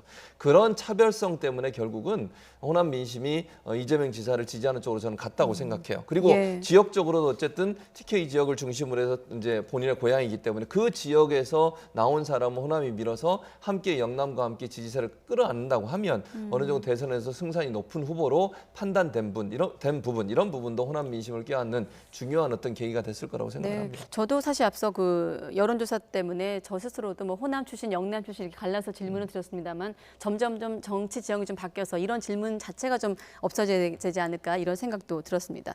또 비슷하게 또 연관해서 또 주목할 만한 또 행보가 있습니다. 야당 의원들이 보수 정당 의원들이 처음으로 보수 정당 의원들 죄송합니다. 5.18 단체로부터 초청을 받은 이례적인 일도 있었거든요. 그것도 한번 관련 발언 들어보도록 하겠습니다. 41년 전에 광주에 희생이 없었으면 우리가 이 자유로운 공기를 마실 수가 없었을 겁니다. 우리 광주의 희생을 통해서 저희들한테 자유를 허락해 주신 영령들한테 다시 한번 존경과 감사를 드리고요.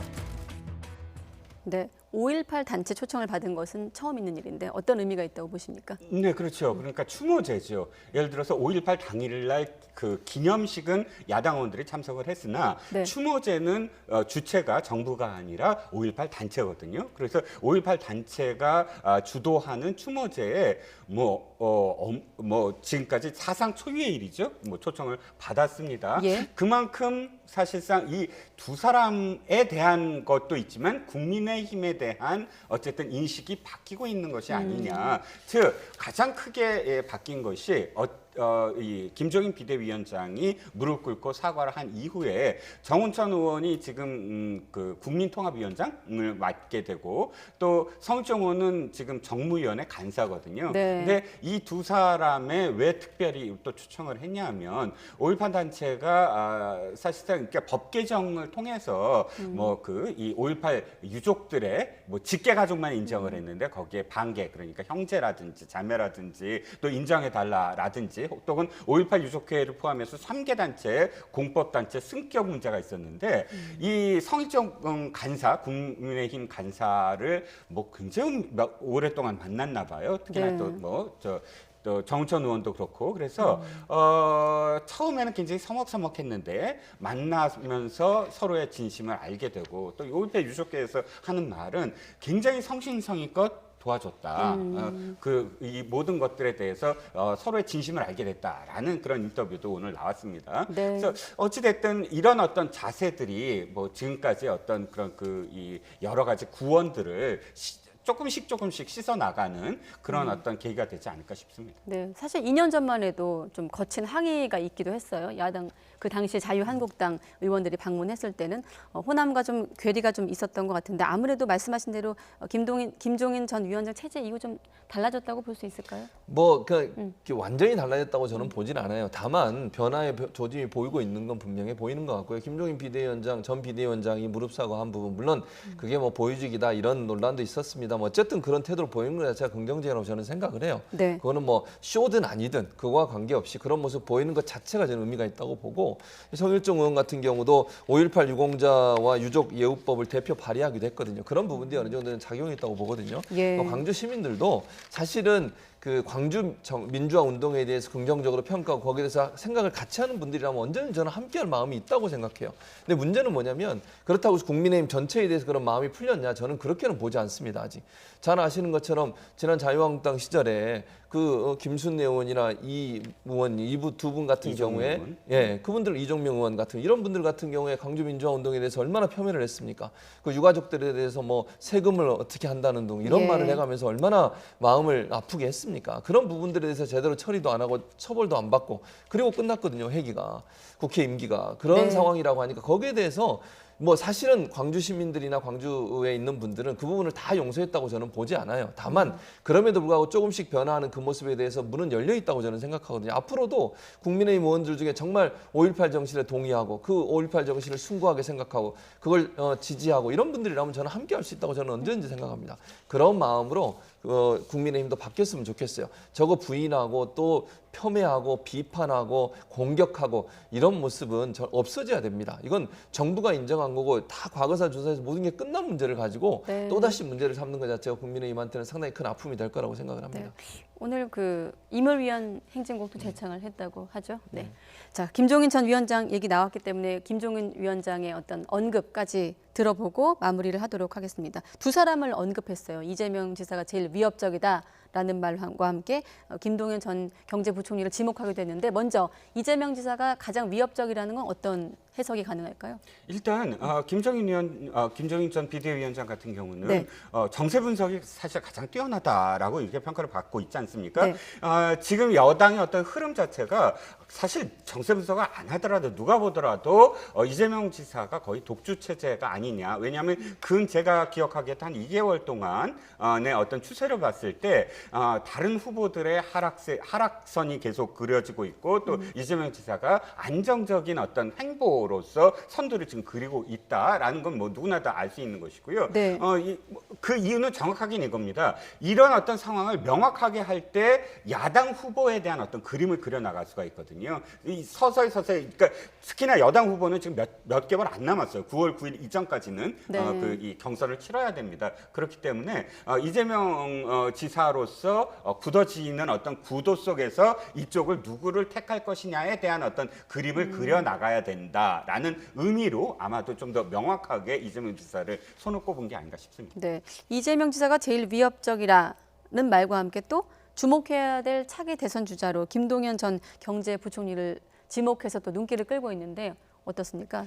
김동연 전 부총리 같은 경우에 뭐 스토리는 있어요. 그러니까 무슨 말 흑수저로 출발해서 공무원을 해서 성장해서 부총리까지 했잖아요. 그러니까 입지전적 인물인 거 분명하고요. 그런 능력들은 충분히 경제 분야의 전문가로서 능력을 인정받을 수 있다고 저는 생각을 합니다. 네. 다만 현재 상황에서 대선 후보로 뜰 수 있을까 하는 부분에 저는 약간 회의적이에요. 그러니까 그분의 능력을 제가 판단하는 게 아니고요. 네. 여러 가지 시간적 제약의 문제나 아니면 대선 후보로서의 어떤 자리매김을 하려면 일정 부분 시간도 필요한 부분도 있는데 그런 부분에 있어서는 지금 시작을 해서 가능할까 하는 부분에 저는 약간 회의적인 말씀을 좀 드리고 싶고요. 그래서 어떤 형태로는 이번에 만약에 본인이 만약 정말 김종인 전 비대위원장의 말씀처럼 대선에 뛰어든다고 하면 이번 기회에 본인이 당선되는 것을 목표로 하기보다는 본인의 정치적 입지를 좀 강화시켜서 또 다른 어떤 기회를 볼 수 있는 기회는 될 수 있을 거라고 저는 개인적으로 생각을 합니다. 예. 그러니까 그분의 능력은 뛰어나고 경제적인 어떤 판단 능력 이런 부분은 충분히 우리가 인정할 수 있지만 대선 후보가 갖고 있어야 되는 게 그 부분만 있어서 되는 건 아니거든요.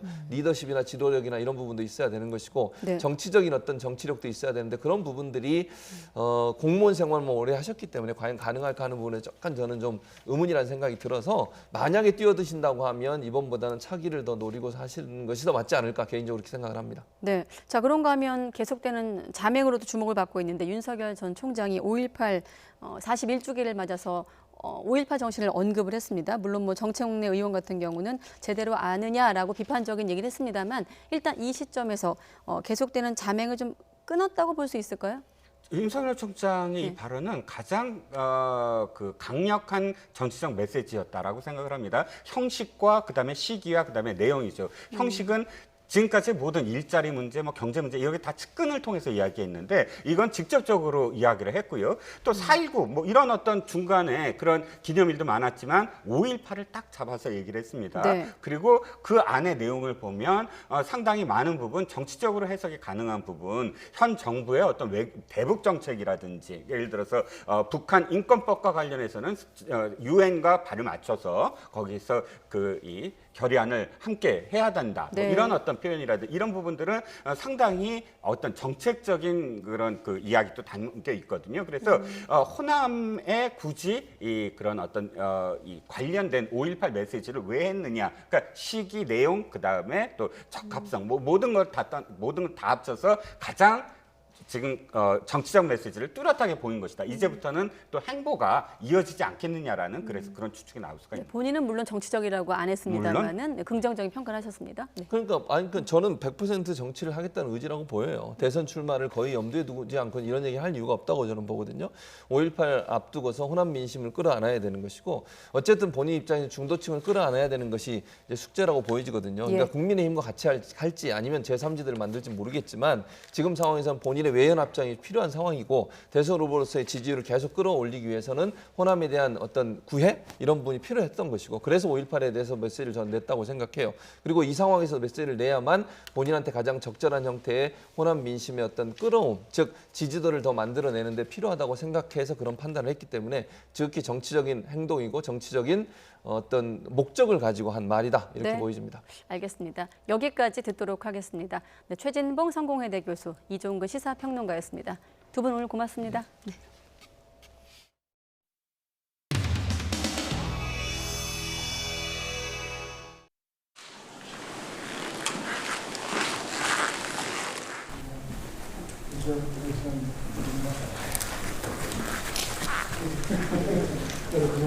아직 제하고 아닌 사이죠.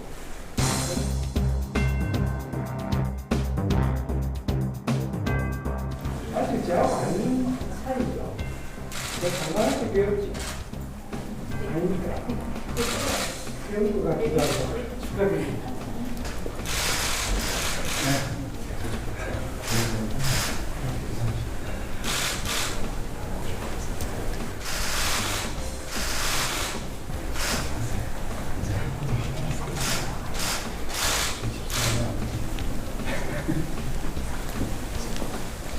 배우가 기도하고 축하드립니다.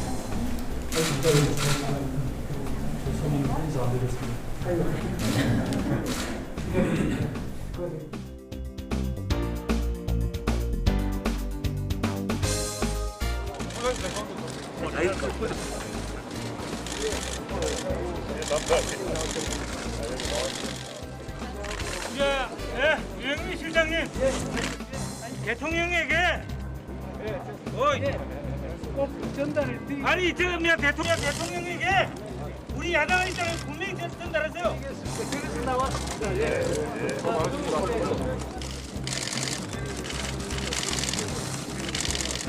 국민 무시, 협치 파괴, 문정부를 비판한다.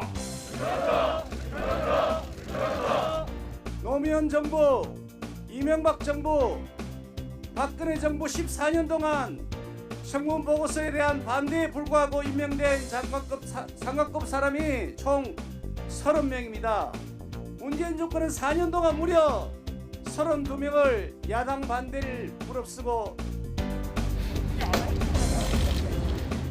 네, 안녕하십니까. 저는 어제 최고위원회에 출마한 국민의힘 초선 의원 배현진입니다. 정수리가 타들어가는 이 청와대 앞 정원에서 말씀 올리게 돼서 참 송구스럽게 생각합니다. 아까 유영민 실장과 정무수석이 오셨던데요. 바로 인사만 하고 지금 가신 거죠? 예, 그런 식의 인사는요. 제가 지역에서 일요일 아침에 아주 반가운 우리 지역 주민들과 조기 축구할 때 하는 인사입니다. 여기 와서 저희가 하는 얘기 듣고 계셔야 되지 않겠습니까? 맞습니다. 대통령은 이제 1년 뒤면 역사의 뒤앞길로 사라집니다. 대통령 스스로를 지키십시오. 아름다운 마무리, 역사에 남을 그래도 우리가 기억하는 단 한 명의 행복한 대통령쯤은 남아야 되지 않겠습니까? 단 한 명의 행복한 대통령쯤은 남아야 되지 않겠습니까? 그 대통령이 되기 위해서 스스로를 보호하시고 이런 식으로 할 거면 쓸데없는 요식행위 개각!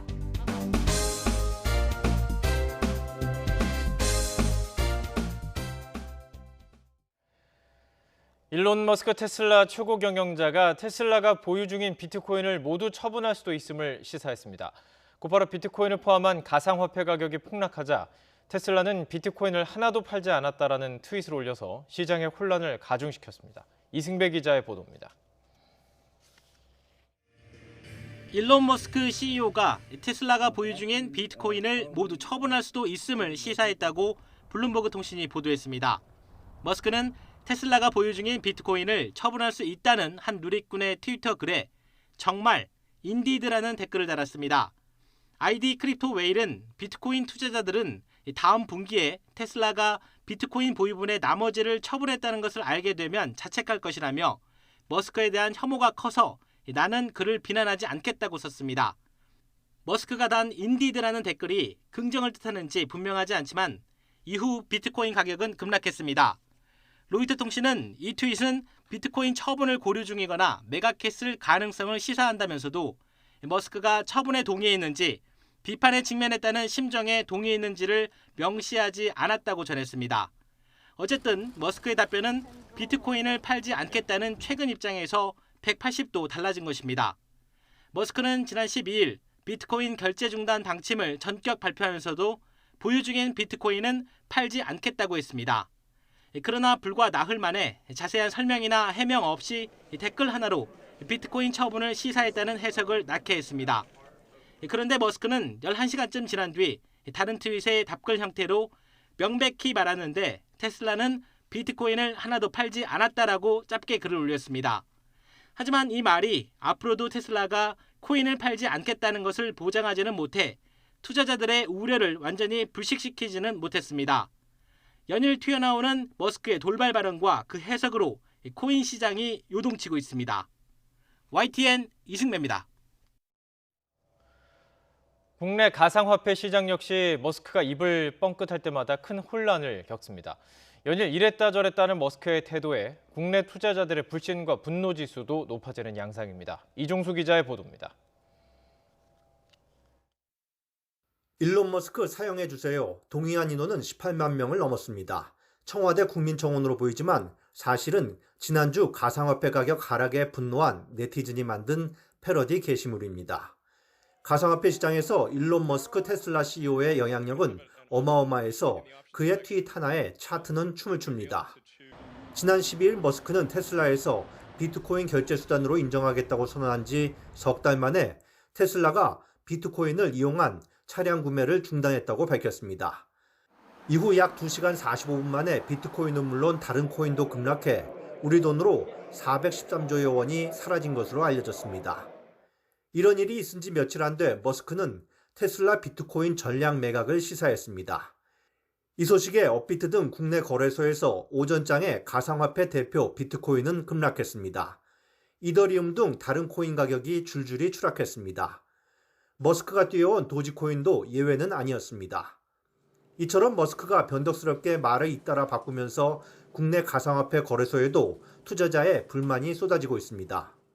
고객들은 배신을 당한 것 같다는 느낌으로 이야기하시는 경우도 있고 변동성 확대가 사실 이렇게 투자에 있어서 좋은 것은 아니라고 인식되어 있기 때문에 좀 어려워하시는 분들도 많이 계시죠.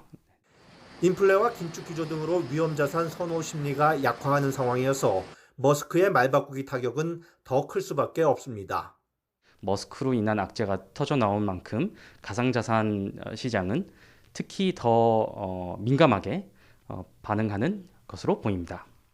머스크는 한국 시간으로 오후에는 테슬라 비트코인 하나도 안 팔았다고 트윗하며 오락가락해 국내 개미들 분노와 불신을 증폭시켰습니다. YTN 이종수입니다. 코로나19의 직격탄을 맞은 국내 항공사들이 1분기에 희비가 엇갈린 실적을 내놓았습니다. 국내 최대 항공사인 대한항공은 지난 1분기에 영업이익 1,245억 원을 달성해서 1년 전 적자에서 흑자로 전환했습니다. 아시아나항공은 112억 적자를 기록했지만 작년 1분기와 비교해서는 적자폭을 대폭 줄이며 선방했습니다. 반면 저비용 항공사인 진에어와 제주항공, 티웨이항공은 모두 1년 전보다 적자 규모가 대폭 확대됐습니다. 대형 항공사의 경우 기존 여객기를 화물기로 개조하는 등의 수단으로 화물 사업을 강화해 실적을 유지했지만 화물기가 없는 저비용 항공사는 여객 감소의 여파에서 벗어나지 못했다는 평가가 나옵니다. 삼성전자 주식을 보유한 소액주주가 400만 명에 육박한 것으로 나타났습니다. 삼성전자가 제출한 분기보고서 내용을 보면 1분기 말 기준 삼성전자 지분율 1% 미만으로 보유한 소액주주는 386만 8천 명으로 집계됐습니다. 지난해 12월 말 기준 소액주주는 215만 4천 명이었는데 올해 들어서만 170만 명 넘게 늘어났습니다. 불가리스가 코로나19 억제 효과가 있다고 과장해 논란을 일으킨 남양유업이 지배구조 개선을 추진합니다. 홍원식 전 회장 일가 측은 남양유업 비상대책위원회의 지배구조 개선 요청에 홍 전 회장의 어머니 지송죽 이사와 아들 홍진석 이사 2명이 사임한다고 답했습니다. 그러나 홍 전 회장은 자신의 등기이사 사퇴 여부에 대한 입장은 밝히지 않았습니다. 부산의 한 시장 번영의 사무실에서 전직 회장이 회원 몸에 불을 지르고 달아나 경찰이 추적하고 있습니다. 시장 재개발 사업 과정에서의 갈등이 이번 사건으로 이어진 것으로 보입니다. 차상은 기자입니다. 건물 유리창 곳곳이 깨져 있고 밖에서는 소방관들이 진화 작업을 벌입니다. 부산에 있는 한 시장 상가 번영의 사무실에서 불이 난 건 오후 1시 반쯤. 번영의 회장을 지냈던 60대 A씨가 갑자기 찾아와 불을 지르고 도주했습니다. 남자분이 여기서 뛰어나오더라고요. 그 뒤에 바로 어느 여자분이 소리를 막 지르는 거예요. 그러면서 2층에서 불이야 하고 소리가 났고. A씨는 회의 중이던 회원 B씨에게 인화물질을 뿌린 뒤에 불을 붙인 것으로 파악됐습니다. B씨는 전신 화상을 입어 병원으로 이송됐고 사무실에 있던 2명도 연기를 마시는 등 3명이 다쳤습니다. 불이 번지면서 바로 옆에 있던 사무실은 잿더미가 됐습니다. 번영의 상인들 사이에서는 A씨의 범행이 시장 재개발 사업과 관련이 있을 것이라는 이야기가 나오고 있습니다. 주상복합 건물을 짓는 과정에서 A씨는 용역비를 부풀린 의혹 등으로 경찰 수사를 받아왔는데 내부 갈등 끝에 범행을 저질렀을 개연성이 크다는 겁니다. 내일 아마 번영의 해당 총회거든요. 그거를 이제 무사시켜내도 오늘은 뭐 상상을 초월하는 일이죠. 그렇다 하더라도 이래 하면 안 되지. 추적에 나선 경찰은 A씨를 붙잡는 대로 범행 동기를 조사할 계획입니다. YTN 차상은입니다. 보이스피싱 금융사기가 최근 더 교활해졌습니다. 당국이 최신 보이스피싱 수법을 파악할 수 있는 음성 파일 17개를 공개하고 메신저를 활용한 피싱 예방을 위한 온라인 체험 프로그램 제공도 이어가고 있습니다. 보도에 김상우 기자입니다. 검거 현장에서 대량의 신용카드와 대포 통장들이 지금 압수가 되었고요. 보이스피싱의 새 유형은 크게 3가지. 첫째, 피싱의 대명사처럼 여겨졌던 연변 말투의 어눌한 남성 대신에 부드러운 목소리의 여성이 등장했다는 것입니다. 금전적인 대가를 받으시고 양도를 한 건지 아니면 명의가 도용당한 피해자이신지. 두 번째는 낮은 톤의 신뢰감을 주는 목소리에 서울 표준어를 사용하는 남성이 전화를 거는 등 상대방의 불안 해소 기법이 진화하고 있다는 점입니다. 네이버라는 사이트에 네. 중고물품 사고 파는 중고나라 카페라고 있습니다. 네. 이용하십니까? 네, 있습니다. 특히 전문 용어 등을 섞어가며 심리적 압박을 가하기도 합니다. 개설하신 금융권은 어디 금융권들이 있으시죠? 농협이요. 제3자 발설 하시면 절대 안 되시는 부분이고요. 세 번째는 전형적인 수법인 수사관 등을 사칭하는 2명 이상의 역할 분담 각본이 이전보다 훨씬 잘 짜여졌다는 점입니다. 검찰 수사관 등을 사칭해서 잡음이나 제3자 목소리가 유입되면 증거자료로 채택이 안 된다는 이유를 대면서 피해자들을 고립된 공간으로 유도해서 제3자의 간섭, 도움을 차단하는 특성이 있습니다. 당국은 새 유형의 보이스피싱 음성 파일 17개를 공개하고 최근 급증하는 문자 메신저 금융 사기 예방을 위한 온라인 체험 프로그램 제공에 들어갔습니다. YTN 김상우입니다. 북한이 도쿄올림픽에 이어서 다음 달 우리나라에서 열릴 예정이었던 카타르 월드컵 예선전에도 불참하는 것을 확정했습니다. 한현희 기자의 보도입니다. 다음 달 우리나라에서 치러지는 2022년 카타르 월드컵 예선 경기.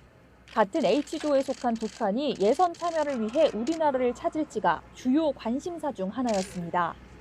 스포츠 교류로 꽉 막힌 남북 대화에 물꼬를 틔울 수 있다는 기대 때문이었습니다. 하지만 이번 달 초 북한이 월드컵 예선전에 참석하지 않겠다는 뜻을 밝혔고 이후 아시아축구연맹의 설득 시도에도 끝내 불참을 확정했습니다. 선수 보호를 명분으로 내세웠던 도쿄올림픽과 마찬가지로 코로나19에 대한 우려가 크지만 정치적 고려도 한몫한 것으로 보입니다. 현 단계 남북관계 좋지 않고 좋은 경기 결과를 기대하기 어려운 요인도 있지만 지금까지 잘 버텨온 그 코로나19 방역 조치가 한 방에 물거품이 될 수 있다는 두려움이 불참의 가장 큰 요인이 아닌가 생각됩니다. 이미 도쿄올림픽을 계기로 한 남북미일 대화 구상이 물 건너간 데 이어 월드컵 예선에서의 남북전까지 무산된 데 대해 정부는 즉각 아쉬움을 나타냈습니다. 북한의 이번 결정을 아쉽게 생각합니다. 정부는 앞으로도 국제 경기 등 한반도 평화와 남북 간 화해 협력을 진전시킬 수 있는 계기들을 찾기 위한 노력은 지속해 나갈 것입니다. 북한이 코로나를 앞세워 각종 국제 스포츠 대회에 줄줄이 불참을 선언하면서 제2의 평창을 모색하던 정부 구상은 차질을 빚을 수밖에 없을 것으로 보입니다. 다만 북중 관계를 고려할 때 내년 초 중국 베이징에서 열리는 동계올림픽에는 북한도 참여할 가능성이 있는 만큼 스포츠를 계기로 한 교류 가능성은 여전히 남아있다는 기대입니다. YTN 한현입니다.